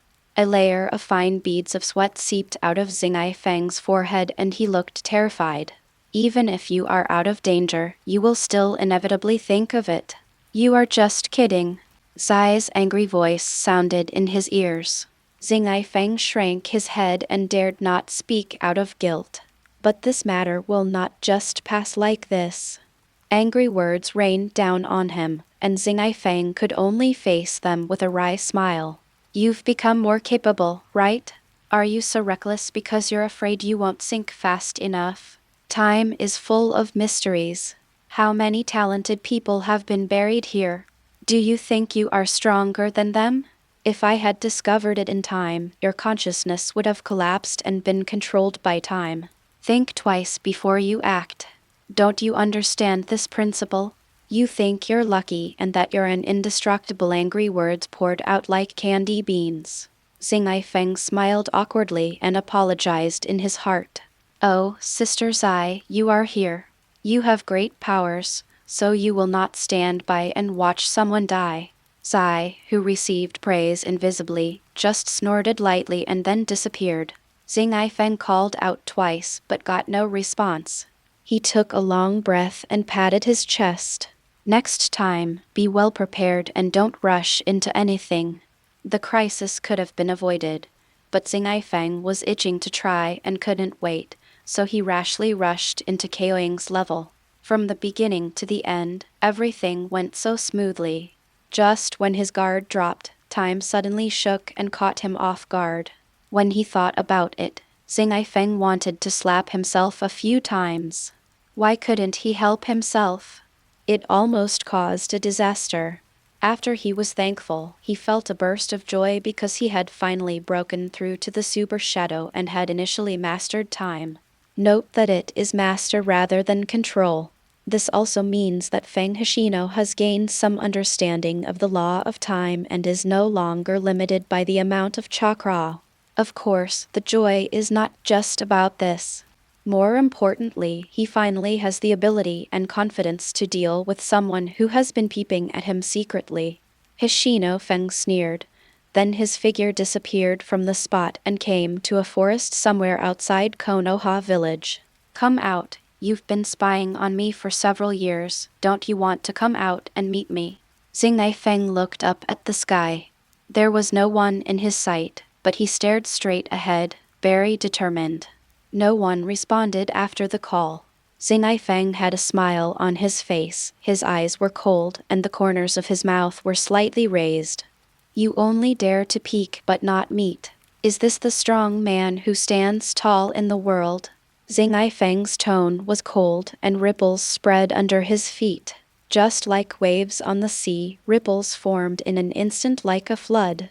The illusory waves hit the space ahead heavy as 1,000 pounds, and all that could be heard was the sound of squeezing and tearing.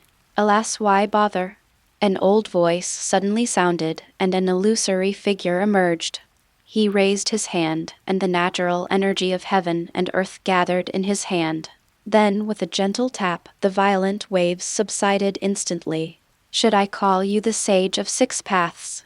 Or Otsutsuki Hagoromo? Xingye Feng narrowed his eyes slightly and pointed out his identity with a smile. Ha ha ha, you are worthy of being the person favored by time. The past and the future cannot escape your eyes. I have long passed away.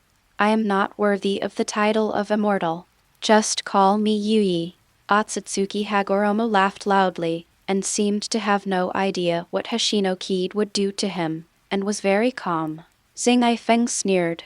You act like I'm bullying you. You've been spying on me for years, and you don't intend to give me an explanation? As he spoke, Xingye Feng's aura changed and he became aggressive.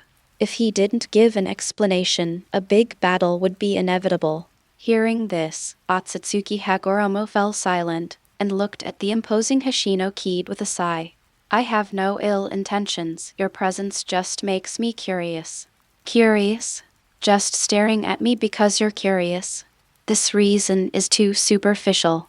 Xingye Feng's words were sharp, with no intention of giving in. Otsutsuki Hagoromo gave a bitter smile. I'm really just curious. Besides, even if I have bad intentions, it's impossible for me to pose a threat to you. To this world he can be said to be an outsider, even though he was born here. But it is different for Hashino Kid. As a person who is watched by time, he himself is not a simple existence. Without time, the world will not develop and destiny will not flow. This is a matter of life and death for the world. Almost all worlds will not show any malice towards it, and most of them are kind. The situation in the ninja world is even worse. The rules of time have been exploited and the rules of the world are incomplete, leading to loopholes. The appearance of Kid Hishino can fill in this missing part of the rules. Because of this, whenever Otsutsuki Hagoromo had any unfavorable thoughts, the world's malice would somehow be placed on him. Who knows? Xingye Feng pretended to be stupid and did not answer, but he knew very well in his heart that it was definitely because of this world. Zai once told him that the time rules of this world were incomplete. Although it was harmless to the overall situation, it was like an unhealable wound. If it remained there, it would cause bad changes. At that time, Hishino Kid didn't care much, but Otsutsuki's words made him suddenly enlightened. At this time, the only thing that can stop the Otsutsuki is probably the world consciousness that Zai mentioned. Chapter 72 Rejection, Minister of Commerce Xingye Feng. It's impossible for you to spy on me without any problems. Tell me. Thinking of this, Xingye Feng relaxed his guard a little. Upon hearing this, Otsutsuki Hagoromo said, "You should know my past." He was referring to something that happened thousands of years ago, when there were no ninjutsu. Xingye Feng nodded. How could he not know that there were probably not many people who could seal their own mother? You want to talk about Kaguya Otsutsuki, right? Hishino Kid said it all out. He didn't like to go around in circles, it was better to be straightforward. When Otsutsuki Hagoromo heard the name again, he couldn't help but sigh. She is our mother, but she was sealed by us. When talking about her mother, Yui's eyes were complicated. Haha, you don't want me to reinforce the seal, do you? Xingye Feng looked at him with a smile. Otsutsuki Hagoromo had a complicated expression, and after hesitating for a moment, he nodded. Yes, the mother's seal is not strong enough and there is still a risk of it being broken. I would like to ask you to reinforce it with another layer of seal. The corner of Xingye Feng's mouth twitched. Although he was prepared, he was still shocked by this statement. He had nothing to say, nothing to comment. Sorry, I refuse this. Blocking is always worse than combing. The seal cannot be infallible. Having said that, Xingye Feng said meaningfully, besides, how many more years can you hold on? Your soul is slowly fading away. I'm afraid that maintaining the seal over the years has consumed you greatly. Even though Otsutsuki Hagoromo's soul still exists after his death and he can still maintain his physical form, he may be able to deceive others, but he cannot deceive Hishino Kid. In his eyes, Otsutsuki Hagoromo was disappearing at a slow pace. Although it was slow, he could still see the end. Otsutsuki Hagoromo lowered her head in silence, not knowing whether it was because he refused or because he had hit upon what he was most worried about. After a long while, he looked up at the bright moon in the sky and said in a complicated tone, "You are right, there will always be such a day. I will eventually disappear, just like the war will never end." Hishino Feng heard the sadness in his tone and knew why after a moment's thought. He founded the ninja sect with the purpose of teaching people to be good and beautiful. But 1,000 years have passed and the ninja world has changed a lot, but what remains unchanged is the human heart. Greed, desire, cruelty, selfishness, these still remain in people's hearts unchanged for thousands of years. I don't know about the rest, but the war may stop forever. Hishino Kid suddenly said. These words gave Yui a glimmer of hope, and ripples appeared in her eyes. Are you telling the truth? Yui's voice trembled with disbelief. After all, he had tried all his life, but had not been able to completely eradicate the war. Now someone told him that they could stop the war forever, which was really surprising. I can't guarantee anything else, but this is definitely possible. After all, the ninja world did become peaceful afterwards. Although suspicions between people still existed, they would not be easily broken. Really, that's good, that's good. Otsutsuki Hagoromo whispered to herself, and a smile appeared on her face for the first time. Okay, that's enough. Finally, the dead are gone. Don't interfere too much in the operation of the ninja world. Everything in nature has its own way and cannot be interfered with by human power. Xingye Feng turned and left. Suddenly, he paused, turned his head and said something to him. Then he crossed time and left here. When I got home, I was greeted by 3 disciples. Teacher, where have you been? Moonlight Night is carefree and the most lively, and he does whatever he wants. Xingye Feng said, It's okay, just going out for a walk. How is your mission going? As early as a year ago, the 3 of them formed a team to go out on missions, and the frequency has only recently decreased slightly. Hee, that's naturally easy. Yu Guangyi patted his chest, looking confident. Xingye Feng narrowed his eyes and stared at him. Really? Then who got caught during the first mission? Moonlight Night was sweating, stammering, and his face flushed. During my first mission, I was young and full of energy and thought I was the best in the world, but I was fooled by the enemy. Seeing this, Xingye Feng burst into laughter. Among the 3, he liked the Moonlight Night the most. Sometimes you have to admit that active children attract attention, and Xingye Feng is no exception. Hearing a series of laughter, Yu Guangyi suddenly felt aggrieved and looked at the other 2. Teacher, this is the document that Senior Yume from the Commerce Department asked me to pass on to you. Midori Xiao coughed lightly, then handed a stack of documents to Hoshino Kid with a smile, and also handed over the documents in Yuhai Shinku's hand. These 2 stacks of documents instantly ruined Feng Xingye's good mood. He looked at the 2 of them with gritted teeth. You 2, you want to get beaten, don't you? The Ministry of Commerce was proposed by Kid Hoshino to Tabarama with the aim of integrating the merchants within Konoha village. Unified registration, unified management, and setting of commodity tax amounts.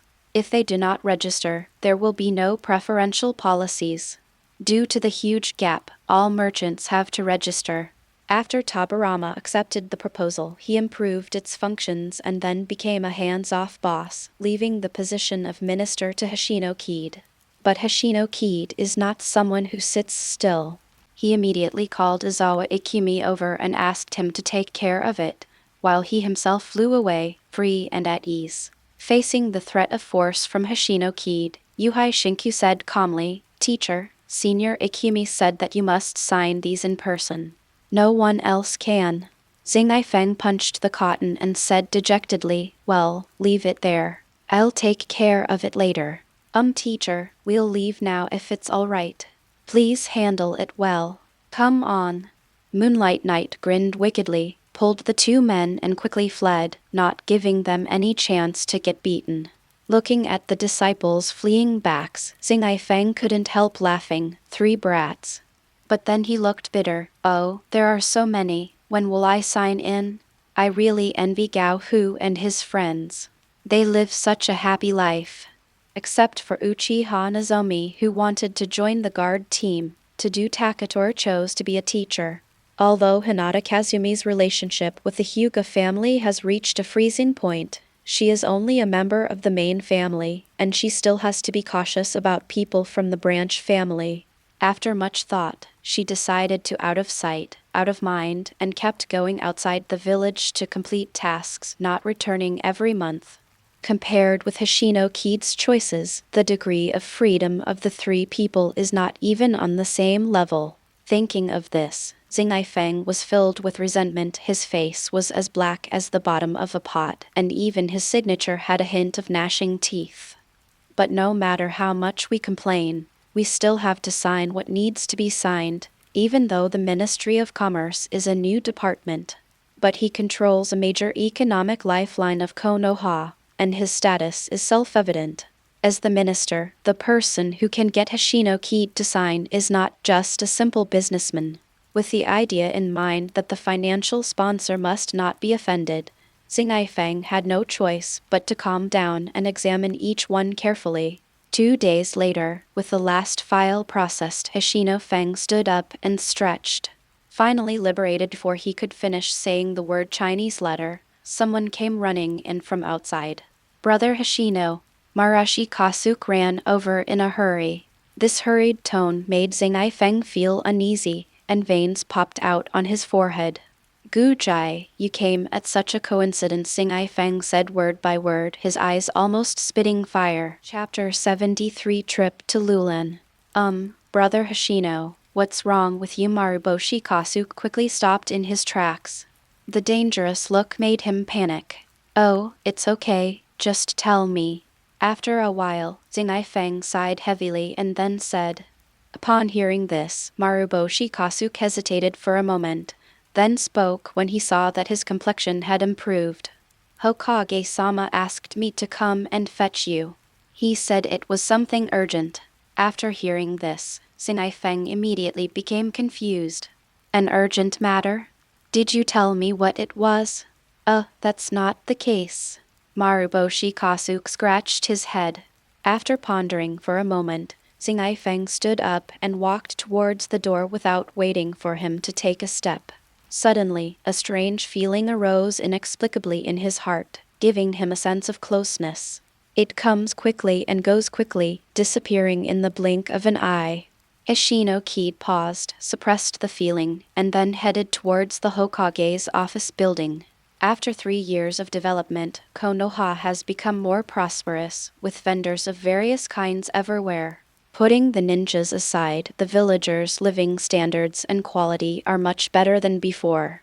It was just the time when the ninja school was over, and he happened to meet Hadake Sakumo, who was already 10 years old. Sakumo, you brother, I want to graduate early. Before he could say hello, Hadake Sakumo said hurriedly. Feng stopped and looked at him. The stubbornness in his eyes made Feng swallow back his words of refusal and sighed. Sakumo, is it because of Uncle Ishin? Not long ago, just a few months ago, Uncle Yixin passed away due to illness. He passed away peacefully without leaving any memories. Even so, Hadake Sakumo has been in a bad mood in recent years, and Hoshino Kid doesn't want to interfere forcibly, so he hopes he can get over it on his own. Unexpectedly, Hadake Sakumo would mention graduation. He had wanted to graduate early a long time ago, but Hoshino Kid evaded the question by saying that he was still young, but now he probably can't stop it. No, I want to graduate on my own. Hadake Sakumo's eyes darkened for a moment, but he quickly cheered up and said seriously. Seeing this, Feng showed a relieved smile. It seemed that he had almost come out of it. In this case, I agree. You have grown up, and it's time to let go. Feng touched his head. It had been a long time since they had been so intimate. Did this last time? Hadake Sakumo's face turned slightly red and he was a little shy, but he did not resist and let Hoshino Kid touch his head. Sakumo, wait for me. Might Dai shouted from behind. Feng smiled and said, Dai is calling you. I have something else to do. I'll leave first. After saying that, he turned around, waved, and left. When he arrived at the office, Tabarama had a solemn look on his face. He supported his hands on the table and looked at a document on the table. When he heard footsteps, Tabarama looked up, his frown still on his face. Xiao, Feng, take a look at this. Feng read 10 lines at a glance, and the more he read, the more surprised he became. Unknown energy fluctuations appeared in Loulan. Feng was full of doubts. This shouldn't be the case. At this time, it shouldn't be the time for Loulan to appear. There is a special energy hidden within Loulan, which has been unusually agitated in recent days. They once asked the Sand Ninja Village to help, but in the end they were helpless. Recently, they have been posting missions here in Konoha, hoping someone can solve them. You were the first person I thought of. Tabarama recounted the story. Feng asked, can this be called an emergency? Tabarama smiled and said, if you hadn't said that, you wouldn't have come so quickly. Besides, it's almost an emergency. If it can be completed, it will be good for Konoha's image and we will get more commissions. Xingye Feng immediately complained. I said you would not do anything without profit. So this is what you were thinking. How is it? Can this task be completed? Tabarama didn't care, but was concerned about the task. If nothing goes wrong, it can be done, but I need to prepare, and it will probably take a long time. Hearing this, Tabarama frowned and asked tentatively, how long will it take? It will take at least a year. Xingye Feng thought about it and gave a time that was both vague and accurate. So long. A hint of surprise appeared on Tabarama's calm face. I went there not only for the mission, but also for some other things, said Feng Xingye. Okay, but you need to hand over the business department's matters to other people. Tabarama thought about it and agreed. Konoha is in a period of rising development. After the end of World War I, the village received compensation from other countries, and these resources are sufficient for development. Today's Konoha has firmly established itself as the largest ninja village. Of course. Xingye Feng nodded, and then discussed for a while and left. After leaving the building, Xingye Feng kept his head down in deep thought. The reason he had promised to do it so quickly was because of Loulan's dragon vein. In the original work, the power of the dragon vein can distort space, so Naruto traveled to the past and met the fourth Hokage. Xingye Feng was naturally interested in such a powerful force. Time and space, there is some overlap between the two. Since reaching the Super Shadow level, Kid Hashino's strength can only be improved by enhancing his perception of time. If you can enter the dragon vein and feel it carefully, you can use stones from other mountains to polish jade, and the gains will definitely be much more than the accumulation of time. Who wouldn't want this method that can improve strength without damaging the foundation?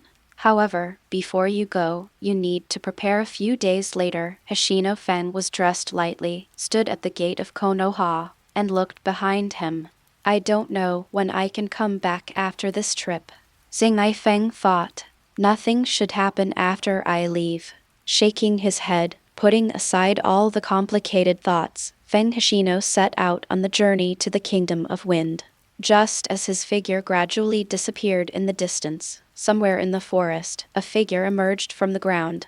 The black and white body was weird and terrifying. He looked at Xingye Feng, who was walking away, and smiled sinisterly. Finally gone, Loulan. Looks like my plan can be implemented. Mom, I will definitely rescue you.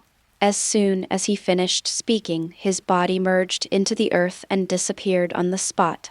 At the same time, disasters continued in Loulan and a large amount of chakra gushed out. Damn it, go back obediently. Queen Loulan tried her best to maintain the barrier, but due to maintaining it for such a long time, the chakra in her body had already been exhausted. At this moment, she was using her life to maintain the barrier. The power of the dragon vein is eroding the barrier wave after wave, and it will probably be broken soon. No, the dragon vein must be suppressed, otherwise Loulan will be destroyed. The queen was smart and knew that the barrier would not last long. He acted decisively, bit his finger, and the blood flowed slowly towards the dragon vein as if it had life. After the bright red blood merged into the dragon vein, the originally violent dragon vein gradually calmed down. Seeing this, the queen's anxious expression eased a little, but did not disappear completely. She knew that if the dragon vein was not sealed as soon as possible, it would awaken sooner or later. I can only pray that Konoha can send someone here, and hope that Longmin can settle down during this period of time. The Queen of Loulan staggered to her feet and prayed silently in her heart. Chapter 74, Queen of Loulan, Sarah. The Kingdom of Wind is the largest country among the 5 major countries, but deserts occupy most of its area. The people built villages in the few oases that were available. Xingye Feng was very fast and crossed the border of the Fire Country in just a few days. The endless desert in front of him made him feel emotional. In such a harsh environment, there are still people who survive here for generations. The tenacity of life is evident, and it is no wonder that they covet the land of the Fire Kingdom. Feng looked for a moment, then gazed into the distance, looking somewhere. It seems we need to speed up. Feng narrowed his eyes. The chaotic and disordered power has been spreading and venting wantonly. Facing this wild power, Feng smiled indifferently. Suddenly, he remembered something. I wonder if anyone from the future will come back to the present? Feng was somewhat expectant, with the corners of his mouth raised and his pace quickened a bit. The kingdom of Loulan is located within the kingdom of Wind and can be said to be a country within a country, but the Sand Village has never thought of replacing it. Instead, they sent people as soon as they were asked for help. I'm afraid they also knew the consequences of the dragon vein getting out of control. No one would want to keep such a time bomb in their hands. Well, we're here. It's different from what I imagined. Feng stopped and looked up at the gate of Loulan Kingdom. There are guards on both sides just like in Konoha, but their strength is he. Stop, who are you? Feng had been standing still and his suspicious movements were noticed by the guard, who immediately stepped forward and asked. When asked this, Feng came to his senses and took out the mission certificate. I am a Konoha ninja, and I am here to provide support under the orders of the second Hokage. The man looked at Feng, then looked at the mission certificate, and recalled Lulan's previous restlessness, and immediately spoke. Sorry, please enter the city first. I will report to the queen. After saying this, the guard walked away at full speed. Seeing this, Feng shrugged helplessly and entered the city first. I underestimated this queen. After Feng entered the city, he was surprised for a moment by the scene in front of him. From the outside, Loulan looked very dilapidated, standing in the yellow sand and had few resources. But there is a world of difference between the outside and the inside of the city. Although there are not many lights and wine, at least there is order and the vendors and people are doing their jobs. In such a geographical location with scarce resources, the fact that the country can be governed in such a good way shows the current queen's ability to govern. After buying some local specialties from a vendor, Feng Xingye put them in a sealed scroll and gave them as a gift when he returned. Suddenly, there was a commotion in the crowd and greetings continued. Feng had a calm expression and looked not far away. Hello, the Konoha ninja who has come from afar. Queen Loulan pushed through the crowd, her voice light and peaceful, like a clear spring. As expected of a queen, her movements are neither fawning nor offensive. She is a qualified and capable queen.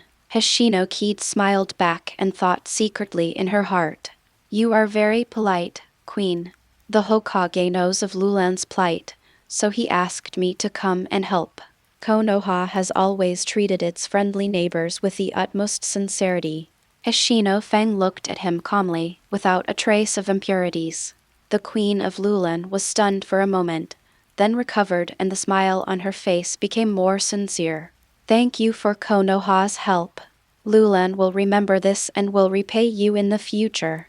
Feng smiled and nodded, then got down to business. I don't know when the seal started. Sir, don't you plan to visit Loulan? The queen asked in surprise. No, business is more important. Feng shook his head and refused. Seeing this, the queen's eyes flashed with surprise, but it quickly disappeared, and then she nodded and said, Okay, please follow me. After saying that, he turned and walked towards the palace, and Feng followed closely behind with a smile. Can you tell me your name? The queen asked softly on the way. This was the first time she had seen a ninja with such a different style. Although Loulan was a country, its strength was weak and was inferior to some small countries. Those who come from big ninja villages are arrogant and look down on the people of small countries. This was the case with the Saiyan ninja a few days ago, but this Konoha ninja was the complete opposite. Getting along with each other is like a gentle breeze blowing on your face, giving people a sense of otherworldly temperament. Kid. The queen suddenly paused, turned around and said in surprise, "Are you Hoshino Kid? The one who defeated the Rejection?" "Exactly. It's genuine. I don't think anyone dares to pretend to be me." Hoshino Kid smiled. The queen looked him up and down and said, "I'm really surprised. I didn't expect it would be you. What a woman who is good at reading people's expressions." Hoshino Kid smacked his lips, but in an instant his tone changed. "This is a transformation of identity, not just respect, but also awe. I'm just an ordinary person. I'm here to carry out a mission, that's all." Feng Xingye said meaningfully. When the queen heard this, her face froze and she tried to hide her embarrassment with a smile. Xingye Feng smiled without saying anything, his eyes shifted away. "Some things don't need to be pointed out. It's enough to know them in your heart." "Mom," a childish voice sounded in front, and a small figure rushed over. The queen rubbed the little head of the person in her arms and said lovingly, "Sarah, why are you here? It should be study time now." Little Sarah stared with her big black eyes, pouted her little mouth, and said coquettishly, "Mom, I want to be with you." "Ah, you child." The queen shook her head helplessly, but said nothing more, her eyes almost overflowing with doting. Sarah was a smart little girl. She looked at Xingye Feng with her little eyes and said in a baby voice, "Hello, brother." At this sound, Hoshino Kid's heart almost melted. Who can resist a cute voice? The calm look from beginning to end finally changed, and he looked at Sarah softly. "Aren't you afraid of me?" Sarah shook her head, her little head like a rattle. "Don't be afraid. Everyone who can stay with Mom is a good person." He is a small person, but he is very serious, as if it is really like that. Xingye Feng was defeated by her innocent words. He looked at the queen and said, "She is very cute and very innocent." The queen coughed lightly, waved her hand, and the people behind her coaxed Sarah away. Before leaving, Sarah waved her little hand at Feng Xingye, as if saying goodbye to him. "Excuse me, Sarah has been spoiled by me." Xingye Feng thought of that pure and innocent face, shook his head and laughed. How could it be? Such a child is quite lovable. During the conversation, the two finally arrived at the palace and then went deep underground. Generations of Loulan queens have been responsible for protecting the dragon veins, and only they have the power to calm the dragon veins. Hoshino Feng followed the queen to the depths of the underground palace. Seeing is believing. This is the dragon vein. Even though Xingye Feng was prepared, he couldn't help but sigh when he saw it. The dragon vein before him felt to him like a deep ocean, its power almost endless. If such a large number of people were to explode, the Wind Country would probably be devastated. Chapter 75: The Essence of Dragon Veins, the Origin of the World. It surges with the power of the Yangtze River and is as wild as the Yellow River.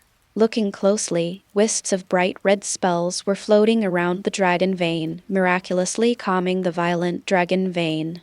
Following Xingye Feng's curious gaze, the queen explained, "This is a secret technique passed down by successive queens. It is also the last resort. If I can't quell it, then I can only use my body as a seal to suppress it." The words were calm, but one could hear the firmness in them. Xingye Feng's eyes flickered. If he hadn't come, the ending would have been as she said. "Do you have any solution?" Seeing that he was silent, the queen's palms began to sweat. She was worried and afraid. It was not the fear of the dragon veins, but the fear of his own daughter. The mother did not love her child. If she died, Sarah would be alone in the world. Therefore, she hoped that this famous person in the ninja world could find a way, not only for Loulan, but also for a mother. Time passed in silence. The queen's face became more and more gloomy, and the long silence shattered her hopes. She finally reached this moment. Tears rolled down his cheeks, and Sarah's figure appeared in his mind, making him feel sad. It's easy to fix. It just takes some time." Just when he was heartbroken and helpless, Xingye Feng touched his chin and muttered to himself. The queen blinked, with a hint of confusion in her eyes. Is there a solution?" What's wrong with you? Xingye Feng turned around and saw the queen's appearance and was stunned for a moment. No, it's okay, these are tears of joy. The queen wiped away her tears and forced a smile. But in my heart I was complaining. Heavy breathing while talking can kill people. Xingye Feng didn't think much about it, but continued, I can reseal the dragon vein. I need to go inside during the process, and it will take a long time. Of course, the dragon vein will not become violent during the process, but during this period, no one can enter here, okay? Hishino-Kid stated all the conditions clearly and looked at the queen with a smile. The conditions were all there, and the queen of Loulan was no fool. She knew it would not be bad for the kingdom of Loulan, so she nodded immediately. Okay, I will order no one to get close until the dragon vein calms down. The queen acted quickly and without any hesitation. At the same time, she felt relieved that God had given her a way to survive so that she could watch her daughter grow up. After the queen of Loulan left, Xingye Feng sensed his surroundings again, and after confirming that there was no one around, he slowly raised his hands. The blue light on the ground beneath his feet flowed along with the blood, filling the fragile barrier between reality and illusion. The fragile seal gradually became stable, and Xingye Feng nodded as he looked at his masterpiece. Let me see the secret of the dragon vein. Xingye Feng set up a sealing barrier in the underground palace, then activated the power of time and dived into the dragon vein. A bright green light suddenly burst out, illuminating the underground palace like daylight. At the same time, a terrifying aura was gradually rising, venting its power outwards, but was blocked back by a barrier of nothingness. The light flickered, as if wondering why it couldn't get out. The next moment, the dragon vein suddenly became silent, and the light dimmed, like a sleeping child falling asleep. Inside, Kid Hishino's body is covered with a layer of time rules to protect herself from being harmed. Just like a fish swimming in the dragon's vein, or like a dragon entering the sea, every cell in the body is clamoring and longing. Xingye Feng did not realize that at this moment his life level was rising at a rocket speed. His physical fitness and body structure are being sublimated and reorganized one by one. Feng Xingye was completely unaware of all this. He looked around the place with an inquiring gaze, hoping to get some information. But after observing for a long time, I was still completely in the dark. Suddenly, Zai's voice appeared in his mind, with a tone of surprise as if he was curious about his situation. How could you find such a place? It is not difficult to hear from her tone that dragon veins are very rare. What's wrong? I feel like there's nothing here except chakra and natural energy. Ishino Feng didn't understand. With a chuckle, the mocking sound continued to echo in my ears. Ha ha ha, you, the person involved is confused while the bystander is clear. The most precious things are not these things. After saying that, she paused as if admiring the stupid and clear look in Hishino-Kid's eyes. Did I say something wrong? Hishino Feng scratched his head. Alas, I sighed deeply. His tone was very strange. Such a precious place was actually wasted by someone who didn't know the value of it. Being ridiculed in front of him, even though Xingye Feng was thick-skinned, he couldn't help but blush. He said stubbornly, then tell me, what's so strange about this place? Okay, I'll be magnanimous and tell you. Zai paused and explained. This should be one of the locations of the world's loopholes. Remember what I said before?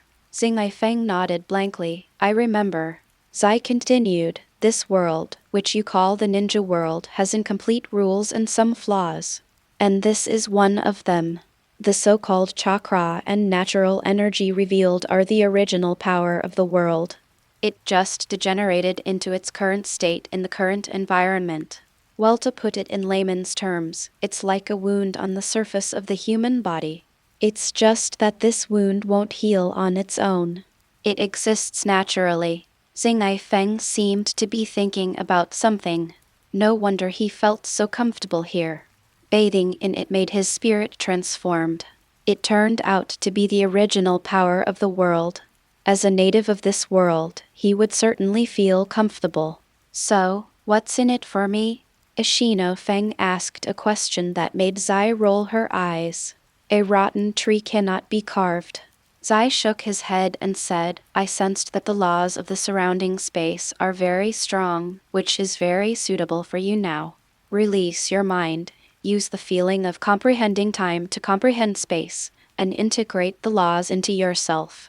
This will be of great benefit to you and the clock, although it will take more time.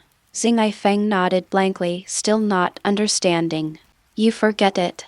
Just understand it and do as I say. Inside the clock, Zai held his forehead helplessly and said speechlessly. Kid shrugged and was about to start when Zai spoke again. By the way, when you gain insights, remember to repair this loophole and fill the hole. In this way, the dragon veins will never riot again and the spatial barriers of the ninja world will be more solid. Hearing this, Feng muttered, I know, why do I feel like you are like my mother?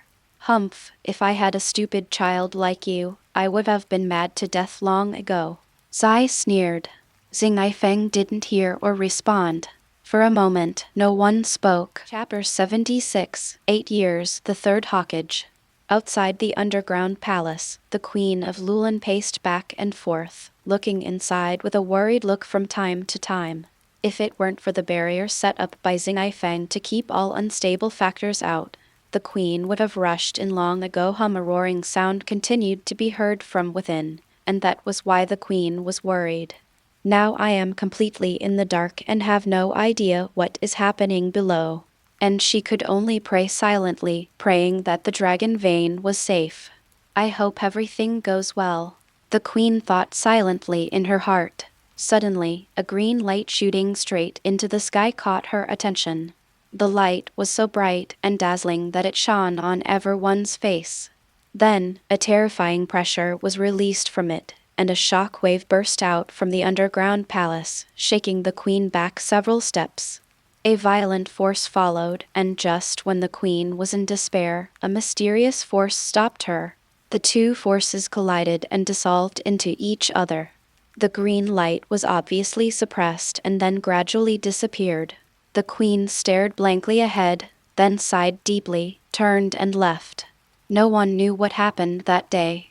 The Queen ordered that no one was allowed to approach the palace, and the Saiyan ninja sent people to inquire but were turned away. In order to prevent anyone with bad intentions from approaching, she set up a seal, sealed the palace, and reinforced it every day. In this way, 8 years passed, and Konoha was 26 years old. All the unhappy memories in the world will be erased by time, but the kingdom of Loulan still stands in the yellow sand. People have long forgotten the scene of that day, but the Queen is still waiting in front of the palace. 8 years. It's actually been 8 years. The Queen's voice was much weaker than before. Time took away her looks and wrinkles appeared on her face. Mom, you are here again. A beautiful voice sounded from behind. 8 years have passed, and the once lovely little girl has grown into a young girl, her face filled with happiness. Little did she know that her fate had already shifted and changed without her noticing. If it weren't for Kid Hashino, the current queen would have filled the seal with her life long ago, and she would have grown up in loneliness. Sarah, I just happened to pass by here. The queen looked down guiltily and said with a lack of confidence. HMPH. Sarah snorted and said helplessly, Mom, this is the 123rd time you have said this.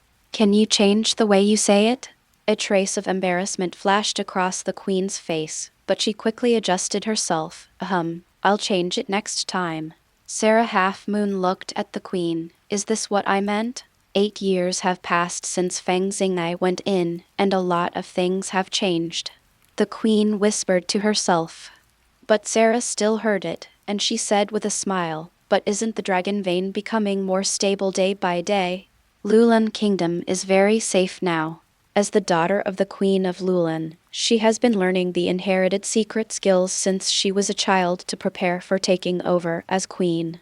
The queen shook her head and laughed, tapping her little nose. That's not what I meant. What does that mean? Sarah asked curiously. The queen sighed and said quietly, "Many years have passed since the first war. The strength of the 5 great nations has recovered, and the situation has become unclear again." Before she could finish, Sarah interrupted and said, "But what does this have to do with Loulan? We never participate in wars, do we? Because only the Queen of Loulan can control the dragon vein, no country will attack it, making it a natural amulet." But the queen did not become complacent about this.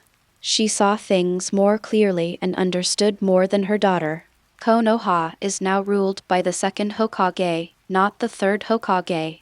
It is reasonable for people to look down on it.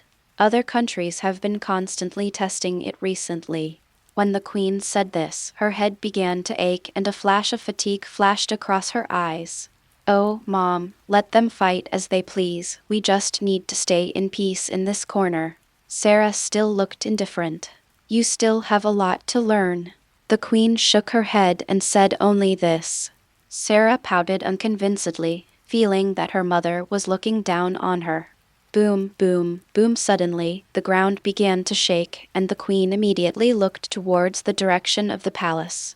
Could it be? Before she could guess, a powerful impact came from the depths of the underground palace. The seal set by the queen was as fragile as paper. It was easily shattered. Sarah, seeing the shock wave coming, the queen immediately stood in front of Sarah and used her body to block it. The expected impact did not come. Sarah opened her eyes and was stunned. The dusty memories came like a tide, and that figure triggered the memories in my mind, and I shouted subconsciously, "Big brother." After she finished speaking, she realized what she had just said. Her face turned slightly red and she felt quite shy. "Oh, you are little Sarah? You're so big now." Feng clapped his hands, turned around and saw a young girl. Although she has grown up, you can still tell that she looked like the little girl she was back then. At this time, the queen said in surprise, "The dragon vein has calmed down?" Hearing this, Feng nodded and said, "Not only that, I also added a layer of insurance for it, so the dragon vein will be more stable in the future. By the way, this is the key to the seal, remember not to lose it." A small clock condensed in Feng Xingye's hand and he gave it to Sarah instead of the queen. Sarah took the watch with a blushing face and wanted to say something but was interrupted by the queen. "Well, Sarah, you go back first." "Ah." Sarah was dumbfounded and a little at a loss. The queen glared at her. Under the influence of her mother's majesty, Sarah stuck out her tongue, turned and ran away. Then, the queen said with a half-smile, "What do you mean, Lord Hoshino?" "My daughter is still young." The corner of Hoshino Kied's mouth twitched, as if she seemed to have misunderstood something. Seeing the queen's increasingly dangerous gaze, Feng shook his head and laughed. "The queen seems to have misunderstood something." HMPH. The queen turned her head away. She knew clearly that her daughter was just jealous. After only meeting her a few times, her daughter blushed. What if they were together for a while? She didn't even dare to think about it. "Okay." Feng read something from her eyes, shrugged and said, "Mission completed, I'll leave first." Hoshino Kied said goodbye, and the queen frowned and said after deep thought, "In the 8 years since you were away, Konoha has changed a lot." 8 years? Is it that long? Feng muttered about how long it had been. Then, after hearing the last sentence, he asked, "What has changed?" "The current Hokage is not the 2nd generation, but the 3rd generation." Hoshino Kied's pupils shrank, but then returned to normal. The change was indeed big, but it seemed reasonable. Tabarama has been in power for so many years, it is indeed time for him to take a break and give way to the younger generation of Konoha. Thinking of this, Feng's nervous heart suddenly relaxed. Chapter 77 Hidden Dangers Behind Prosperity. Seeing that Feng's eyes suddenly changed and then returned to normal, the queen wanted to say something but stopped, thinking that Feng might have misunderstood something. Before she could explain, Feng said, "We have been in Loulan for so long, it's time to go back." Then, Xingye Feng lightly tapped his fingertips, and the space in front of him suddenly shattered like a spider web, revealing a dark blue vortex. Seeing the space getting bigger and bigger, the queen on the side widened her eyes with a look of disbelief. Ghana. After saying that, Feng Xingye slowly walked forward and entered the dark blue vortex. After Xingye Feng left, the queen remained standing there, not coming to her senses for a long time. Outside an open space outside Konoha village, the sunlight fell through the mottled leaves, and the rabbit eating the grass suddenly stood up. Its two long ears stood up as if it sensed something. The next moment, it exerted force with its legs and quickly ran into the grass, disappearing. After a while, ripples appeared on the open ground, like the surface of water, and then the space made a creaking sound as if it could not bear the weight. It didn't last for more than a few seconds before it shattered into pieces. Then a figure stepped out. It was Xingye Feng. 8 years is indeed a long time. I'm finally back. Hishino Feng sighed as he looked at Konoha not far away. I don't know who the third generation is now. It should still be Hiruzen. He guessed.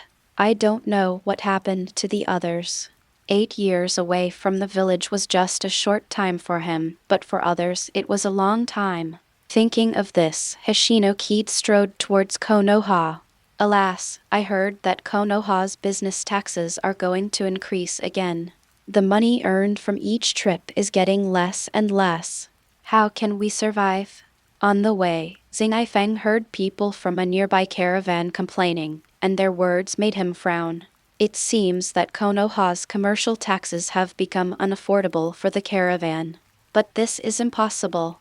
He and Tabarama had a heated discussion, and the tax could not be too low or too high. Finally, a commercial tax was formulated that was suitable for both parties.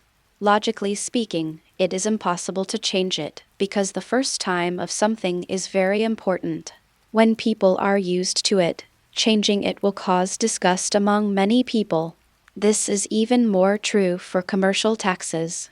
Normally, reasonable commercial taxes will stimulate the enthusiasm of businessmen, but if they are changed, it will lead to disaster. Hishino Feng could no longer sit still. He looked at Konoha in front of him with deep eyes, and murderous intent flowed in his eyes. There must be something wrong, it must be. There's nothing we can do. We are not good at talking, and we can't beat them. We can only swallow our anger. Yes, after all, Konoha is the largest village in the ninja world, occupying a large area of fertile land. It seems that this is not an isolated case. One person's complaint has attracted the echo of a large group of people, which already says a lot. Xingye Feng took a deep breath and temporarily suppressed his murderous intent, at least to figure out what was going on. Master Ninja, why has the entrance fee to the village increased again? It wasn't this much last time. The caravan leader suppressed his anger and argued with the ninja guarding the gate. But the ninja didn't explain, he just said impatiently, "Give it to me or not, you can't enter if you don't." The situation was more important than the people, so the caravan had no choice but to give in. After all, the village entry fee was a small matter, but if the caravan was delayed, the loss would be huge. The farce ended just like that, and the people around looked calm, as if they were used to it. Only an elderly man could not help but sigh and said, "Alas, the world is going downhill." "Old man, do you know why this is happening?" A gentle voice came from beside the old man. At some point, Xingye Feng left the team and came to the old man. "You are..." The old man just glanced casually at first, but this one glance attracted his entire attention, and then he became extremely excited, as if he had seen a god. "Lord Hishino," the old man said with his eyes wide open and his lips moving. Feng Xingye scratched his head.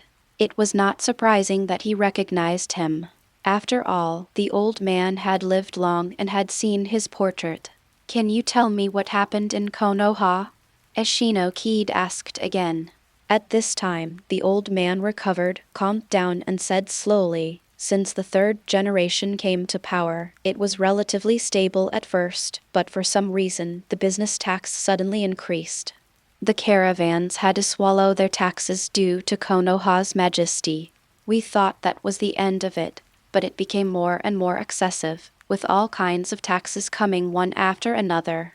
In the end, the old man couldn't help but shake his head. Even entering the village is charged. After listening to the old man's story, Xingye Feng's face remained calm, but the air pressure around him suddenly dropped. He slowly raised his head and looked calmly towards the tallest building in Konoha.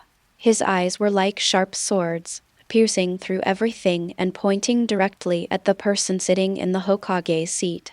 My words are insignificant and I can't change anything. I can only go with the flow. But I know that if this continues, it will be fine in the short term, but it will eventually become a hidden danger. The old man has lived a long life, and his vision has been honed over the years, so every word he says is true. Buried beneath Konoha's heavy commercial taxes is a dormant volcano. Once it breaks out, Konoha's years of prosperity will be reduced to ashes. Don't worry, nothing will happen, absolutely not. Xingye Feng said solemnly. That's good, that's good. The old man smiled from the bottom of his heart. He knew that Xingye Feng would definitely do it. After paying the full fee, Feng Xingye stepped into the familiar yet unfamiliar land again after 8 years. People came and went, shouts could be heard from time to time, and Feng Hishino felt every change in Konoha with his heart. Walking on the street, I saw the humble looks on the vendors' faces, their respect for the ninjas, and the onlookers' hesitation to speak. Children gathered in groups of 2 or 3. When faced with the ninjas, they suddenly became quiet and walked forward with their heads down. After the ninjas left, they started laughing again. But no matter how Xingye Feng saw this, he felt heartbroken. Tabarama, your prophecy has come true. When seeing more and more changes, Hishino Ki's heart sank to the bottom. If Tabarama were still alive, these things would never happen to the villagers and merchants of Konoha. The scenes before him made him realize one fact: the second Hokage had passed away. To pursue quick success and instant benefits without regard for the cost of economic development is like a castle in the air, which is extremely fragile. Xingye Feng muttered to himself with a heavy face. Looking at Konoha, an idea suddenly came to his mind. If he had not gone to Loulan, none of this would have happened. Unfortunately, time never goes back, it only moves forward. Konoha is developing too fast, it's easy to get overwhelmed. Have you been blinded by the immediate benefits? Can't you see the road clearly anymore? Hishino Ki silently looked towards the Hokage building and walked towards it. What on earth is Hiruzen thinking? Is he really the one who is in control of the situation? Is he addicted to the prosperous scene? Full of doubts, Feng Hishino could not help but quicken his pace, hoping to get answers from the third Hokage. Chapter 78. The third Hokage Danzo. Temporary. Hishino Ki did not hide, but swaggered into the Hokage building. Such a posture quickly attracted the attention of the ninjas in the building. A newly promoted Chunin frowned and was about to go over to persuade them, but just as he took a step, he was stopped by a senior Jonin. Senior, why are you stopping me? There's obviously something wrong with this guy, said the Chunin indignantly. Seeing this, the Jonin smiled slightly and said meaningfully, even if that person has questions, it is not your turn to ask. Even I don't have the qualifications. You should just stay here. Konoha is about to change. Upon hearing this, the young Chunin's eyes widened immediately, and he shrank his head and looked at Xingye Feng cautiously, saying, Senior, is that person of high status? It's not his fault. A Jonin is already the backbone of a village, with a lot of say and power. But even so, the Jonin in front of him feels inferior to him. Only someone at a higher level could make him behave like this. Higher? In a sense, except for that person, there is no one in the entire Konoha with a higher status than him. The Jonin said meaningfully. His words made the young man swallow his saliva. He was so shocked that he couldn't say a word. Feng came with great momentum, obviously looking for trouble, but no one tried to stop him along the way and he was able to go forward unhindered. Arriving at the Hokage's office, Kid Hishino took a deep breath and pushed the door open. "Who let you in?" There's not even a door. The table was still the same table, but the person had changed. So much so that Feng was so shocked that he was speechless and stood there in a daze, motionless.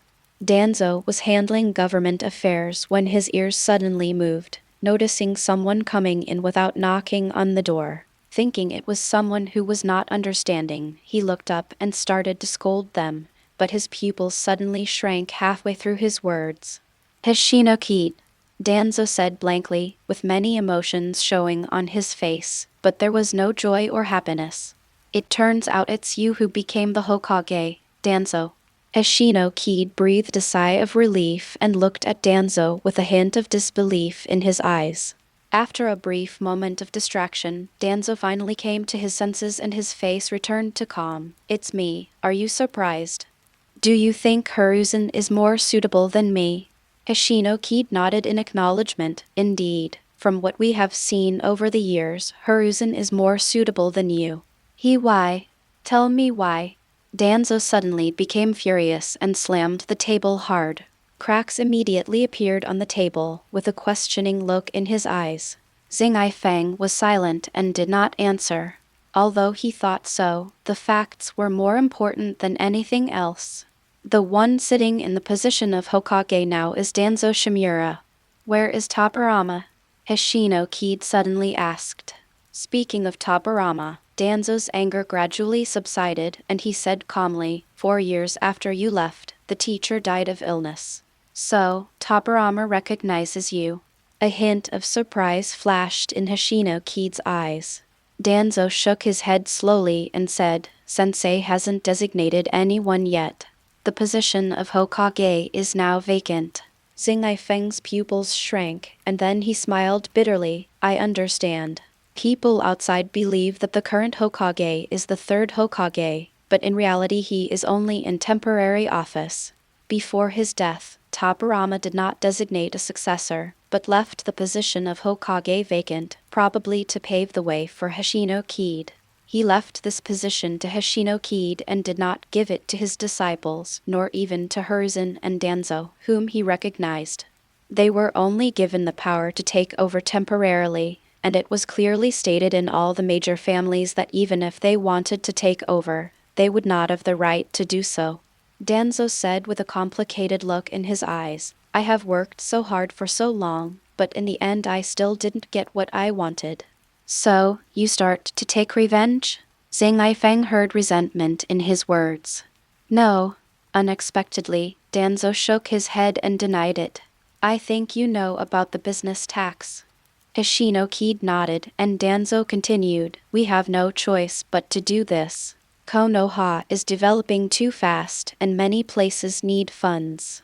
When Tobirama-sensei was here, the funds were barely enough to maintain it. But when the teacher passed away, it collapsed in an instant." Feng touched his chin, thought deeply, and finally lowered his head and sighed. "Everything has two sides, yin and yang, good and evil.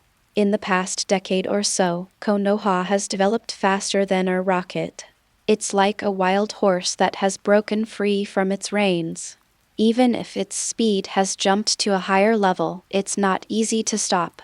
The interests and hidden dangers were not balanced properly, making Konoha appear prosperous but actually precarious. Even now, we have to increase commercial taxes to make up for the shortfall in funds." Feng just felt dizzy and exhausted and complained in his heart. "That's not right. This is different from the Naruto I watched.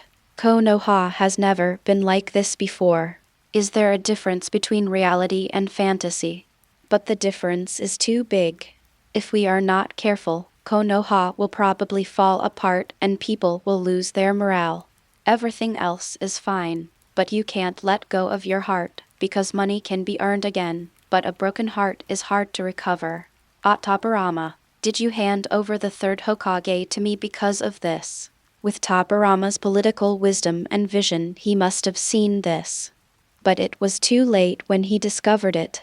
He could only ensure that the reins of Konoha's wild horse were still in his hands and he could restrain it. As for the rest, Tobirama was powerless and could only leave it to Hishinokide. Thinking of this, Hishinokide sighed deeply and said, "Danzo, I think you know very well that neither you nor Hiruzen are capable of solving the current hidden dangers in Konoha.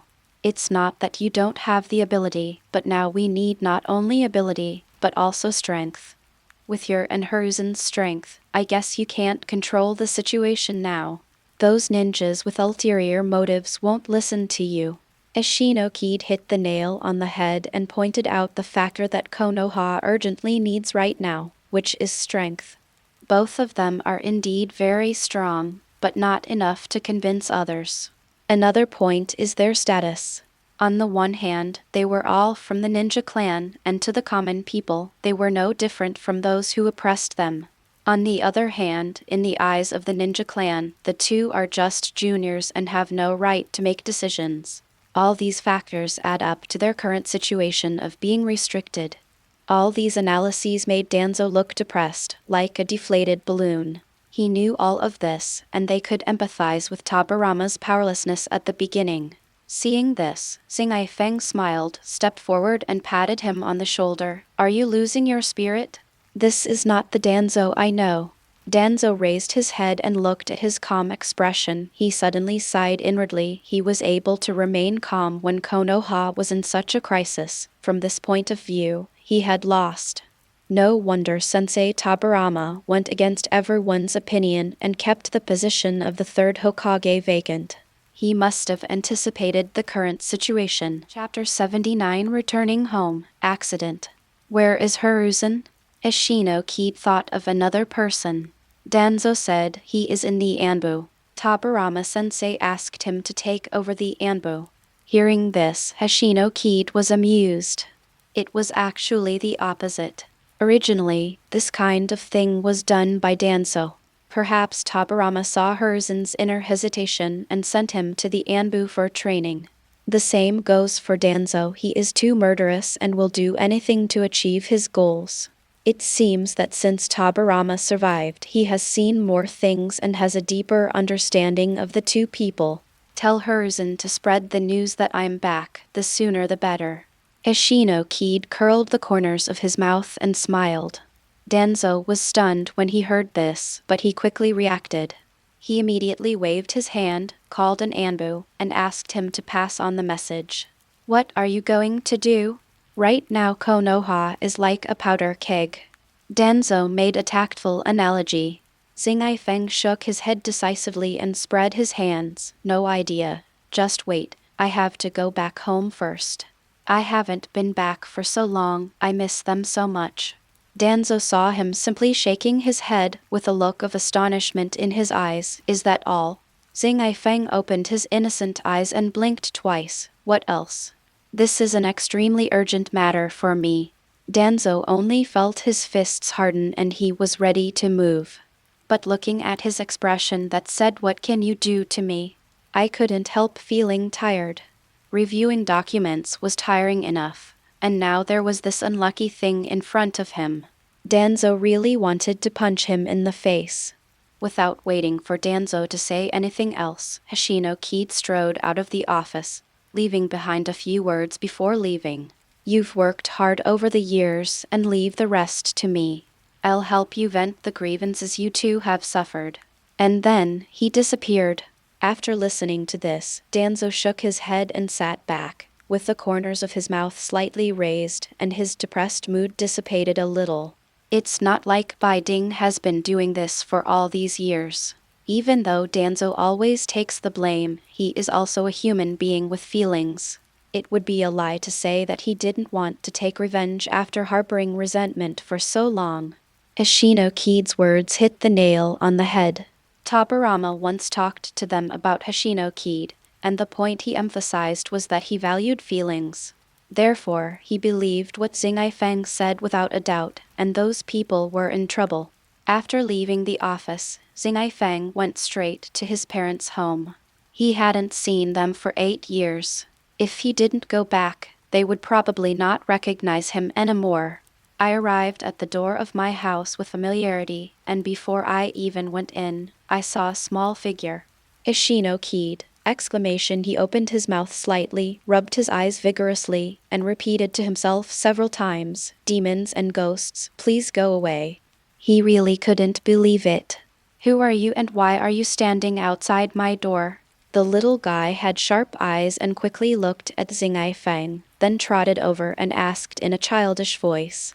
Xingye Feng came back to his senses and looked at him carefully. Well, she is not as good-looking as him, but her eyes are big, black, and quite lively. Looking at Xingye Feng in silence and scanning him with a scrutinizing gaze, the little guy put his hands on his hips, stared with his big eyes, and said in a very imposing manner, "Don't look at it, or I'll call someone." Xingye Feng became interested and wanted to tease him. "Oh, call someone? Then go ahead and call. I bet your parents won't side with you." After saying that, he pinched her chubby face provocatively. Wow, the feel of this. No wonder my mom always pinched her face when she was a child. Who wouldn't love such a soft, elastic, and tender face? Xingye Feng was quick-witted and quick-handed, and the little guy's face was pinched before he could react. Then he immediately bared his little fangs and took a few steps back. "Bad guy." After saying this, Xingye Feng thought he would take action, but unexpectedly he went straight home to ask for help. "Oh, you're not easy to tease, but it doesn't matter, brother, I will love you well." Judging from this appearance, Xingye Feng knew that this was the result of his parents' hard work during the 8 years when he was away. "Mom, there's a weirdo outside and he won't leave." The little guy's voice was very loud. Xingye Feng was very confused about this. How could he tell that he was a weirdo? Sakura Kinomoto walked out of the house. She thought it was just a kid playing around, but when she looked up, she was stunned. Seeing this, Hoshino Kid smiled brightly and waved. "You're back." Sakura Kinomoto tried her best to hide her excitement. "Yeah, I'm back." Xingye Feng walked over to her side and said softly. The little guy looked at his mother on the left, looked at Xingye Feng on the right, then tugged at the corner of Kinomoto Sakura's clothes and said, "Mom, who is he?" The little guy is very good at observing people's expressions. At least his IQ is online. He realized something was wrong when he saw the expressions of the two people. Kinomoto Sakura finally reacted and looked at Hoshino Teru and said, "This is your brother, his name is Hoshino Teru." The little guy was immediately dumbfounded. This meant that the person in front of him was his brother whom he hadn't seen for a long time. Xingye Feng touched his head. "Huey? Good meaning. When did you come back?"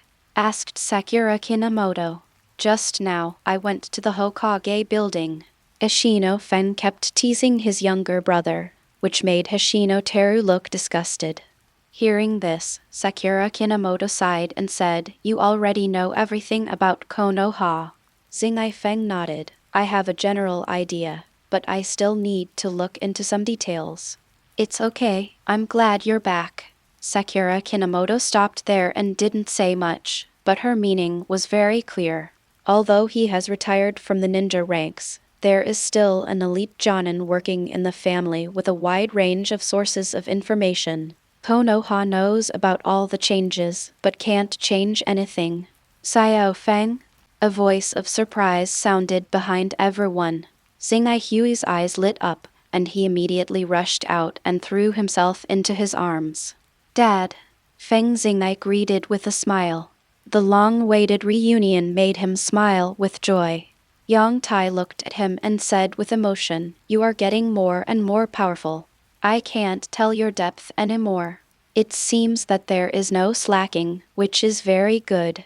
In the past, he could still sense the terrifying power hidden in Hoshino Kid's body. But now standing in front of him, he was like an ordinary person and couldn't even sense his chakra. "It's not like I've been on vacation in the past few years." Xingye Feng raised his eyebrows and said unconvinced, "Haha. Yang Tai didn't argue like he used to. He just smiled. His son was grown up and it was no longer suitable for him. Suddenly, a member of the ambush landed in front of the few people, and when he saw Feng Hoshino, he immediately said, "Master Hoshino, Master Ikumi seems to be in trouble." As soon as the words fell, Xingye Feng's face suddenly turned gloomy. What happened? The Ambu people said, "It seems that the leaders of several small and medium-sized ninja clans are making trouble in front of the Ministry of Commerce, trying to force Ikumi to increase commercial taxes." Upon hearing this, a tremendous momentum burst out from Xingye Feng's body, which he controlled with extreme precision and disappeared in just a moment. But the Anbu was sweating profusely and gasping for a breath, with an extremely terrified look behind the mask. Is this the strength of Master Hoshino?"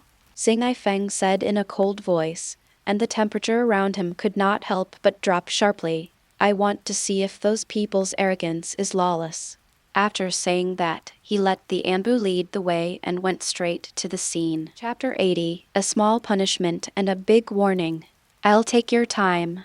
Lord Ikumi, we are doing this for the good of Konoha.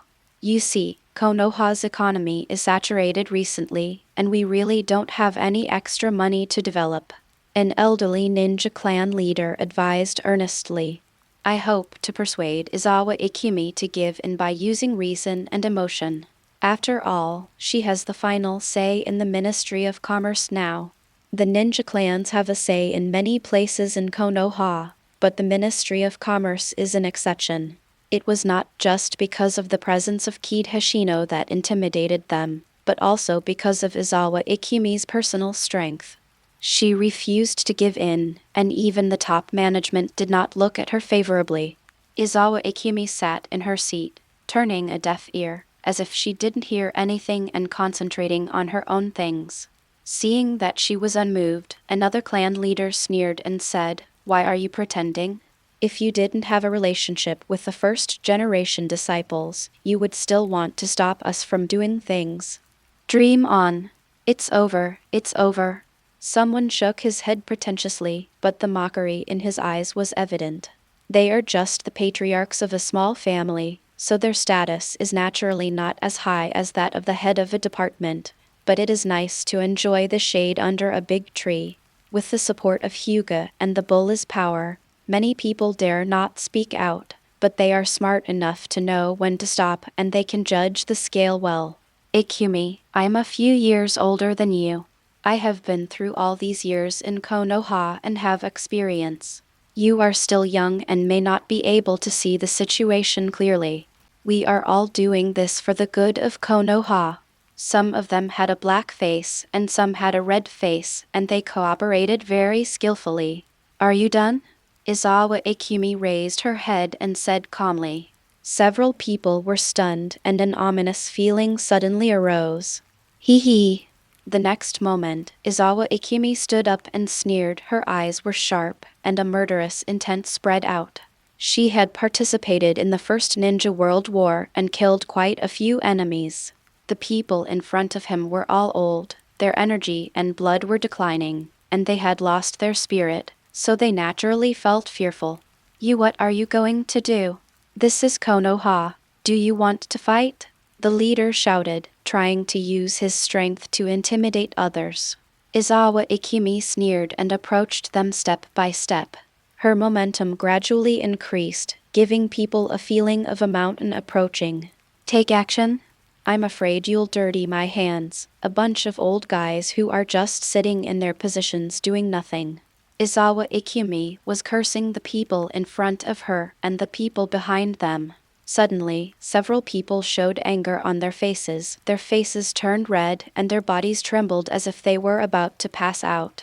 Izawa Ikumi ignored him and even added fuel to the fire. "Calling you trash is an insult to trash, and you still have the nerve to come here. You are such a shameless guy." Puff, one of them, couldn't bear the burden. Blood spurted out of his mouth, and his body fell to the ground like a piece of paper. Seeing this, Izawa Ikumi just smiled, with a hint of satisfaction in her eyes. "You bastard! You have no respect for your elders and are lawless." The old people were extremely angry and scolded her. Izawa Ikumi gathered up enough strength to directly confront him. I don't respect my elders? You guys are asking me to respect you. You are a bunch of people who suck blood in Konoha.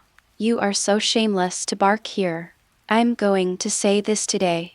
The business tax has been increasing again and again, which has caused dissatisfaction among most businessmen. I will definitely not increase it any further. As long as I'm here, the price won't go up. Even if someone behind the scenes comes, I'll keep saying this. Izawa Ikumi knew in her heart that the people in front of her were just pawns and minor characters. Because she was afraid that her reputation would be damaged, she encouraged others to come. Just because of this, Izawa Ikumi looked down on the person behind the scenes. Everyone was speechless and couldn't say anything well said. The loud voice startled Izawa Ikumi. He was very familiar with this voice. With his eyes looking far away, Xingye Feng took a big step forward and arrived in front of him in a few steps. Xingye Feng, why are you back? When they saw Xingye Feng, they suddenly looked flustered. I wonder if he heard everything I said just now. Izawa Ikumi said in surprise, you are finally back. Then she looked at him with resentment. If you don't come back, I won't be able to bear it. Xingye Feng smiled and said, isn't it just in time that I came back? I can still see something like this. The words were addressed to Izawa Ikumi, but the cold gaze was always fixed on them. Since you're back, you can handle this matter. It will give me some time to relax. Izawa Ikumi looked at the trembling people with a smile, and her mood immediately improved. Master Lord Hoshino, they called tremblingly. Xingye Feng glanced at them one by one, and a heavy pressure instantly fell on their shoulders. Oh, you guys are so nice. Xingye Feng gritted his teeth. Anyone could see that he was furious at the moment. The patriarchs of several small families actually dared to challenge the minister. What is this? Reverse Qiangang? Lord Hoshino, please listen to our explanation. Everyone was sweating profusely, their voices trembling, and their faces showed fear and regret. If they had known that Xingye Feng was back, they would not have dared to do this even if they had 10,000 guts. What they said just now must have been heard, and the obvious murderous intent made their hearts rise to their throats. Explain? Haha, there's no need for that. I've already said it, so there's no point in taking it back. Xingye Feng looked at them with a smile, and that expression made them turn pale, as if they had seen a ghost. You are so brave. You are so brave even at your age. Do you really think Konoha is owned by your family? When you are old, you should stay at home and enjoy your retirement. Why do you have to come out and cause trouble for others? The voice was icy cold, dozens of degrees lower than the temperature in the cold winter of December. When they heard this, their legs went weak and they unconsciously sat down on the ground. His eyes were lifeless, as if his soul had left his body. Xingye Feng didn't think that it would be enough to just give up the verbal blow. Some people only remember the food and not the beating. If they are not given a painful lesson, they will not change. The time fluctuations spread out, and the world spun in an instant. An illusory big hand stretched out from behind Xingye Feng. It went straight through the chests of several people and pulled hard. A ball of energy invisible to the naked eye was held in his hand and transformed into small clocks. As Shino Kid waved his hand and the scenery returned to normal. Looking at them again, their faces looked even older, with obvious wrinkles. Their vitality was declining, and they had lost a lot of their energy. I don't like the sight of blood recently, so I'll spare your lives. I'll take your time. Xingye Feng smiled lightly. That smile was like a devil to them. No, it was scarier than a devil. Which devil could take away a person's time? Several people were in a state of despair, their bodies shaky. Xingye Feng shook his head and said to Izawa Ikumi, "Send them back and let the others see what happens to them." Upon hearing this, Izawa Ikumi showed pity for a few seconds, then nodded and asked someone to do it. "All right, legends, that's it for today." If you're ready for the next chapter, smash that like button and flood the comments right now. Remember, we've got 3 days to prove this story needs to continue. Subscribe so you don't miss the drop, and I'll meet you in the next audiobook.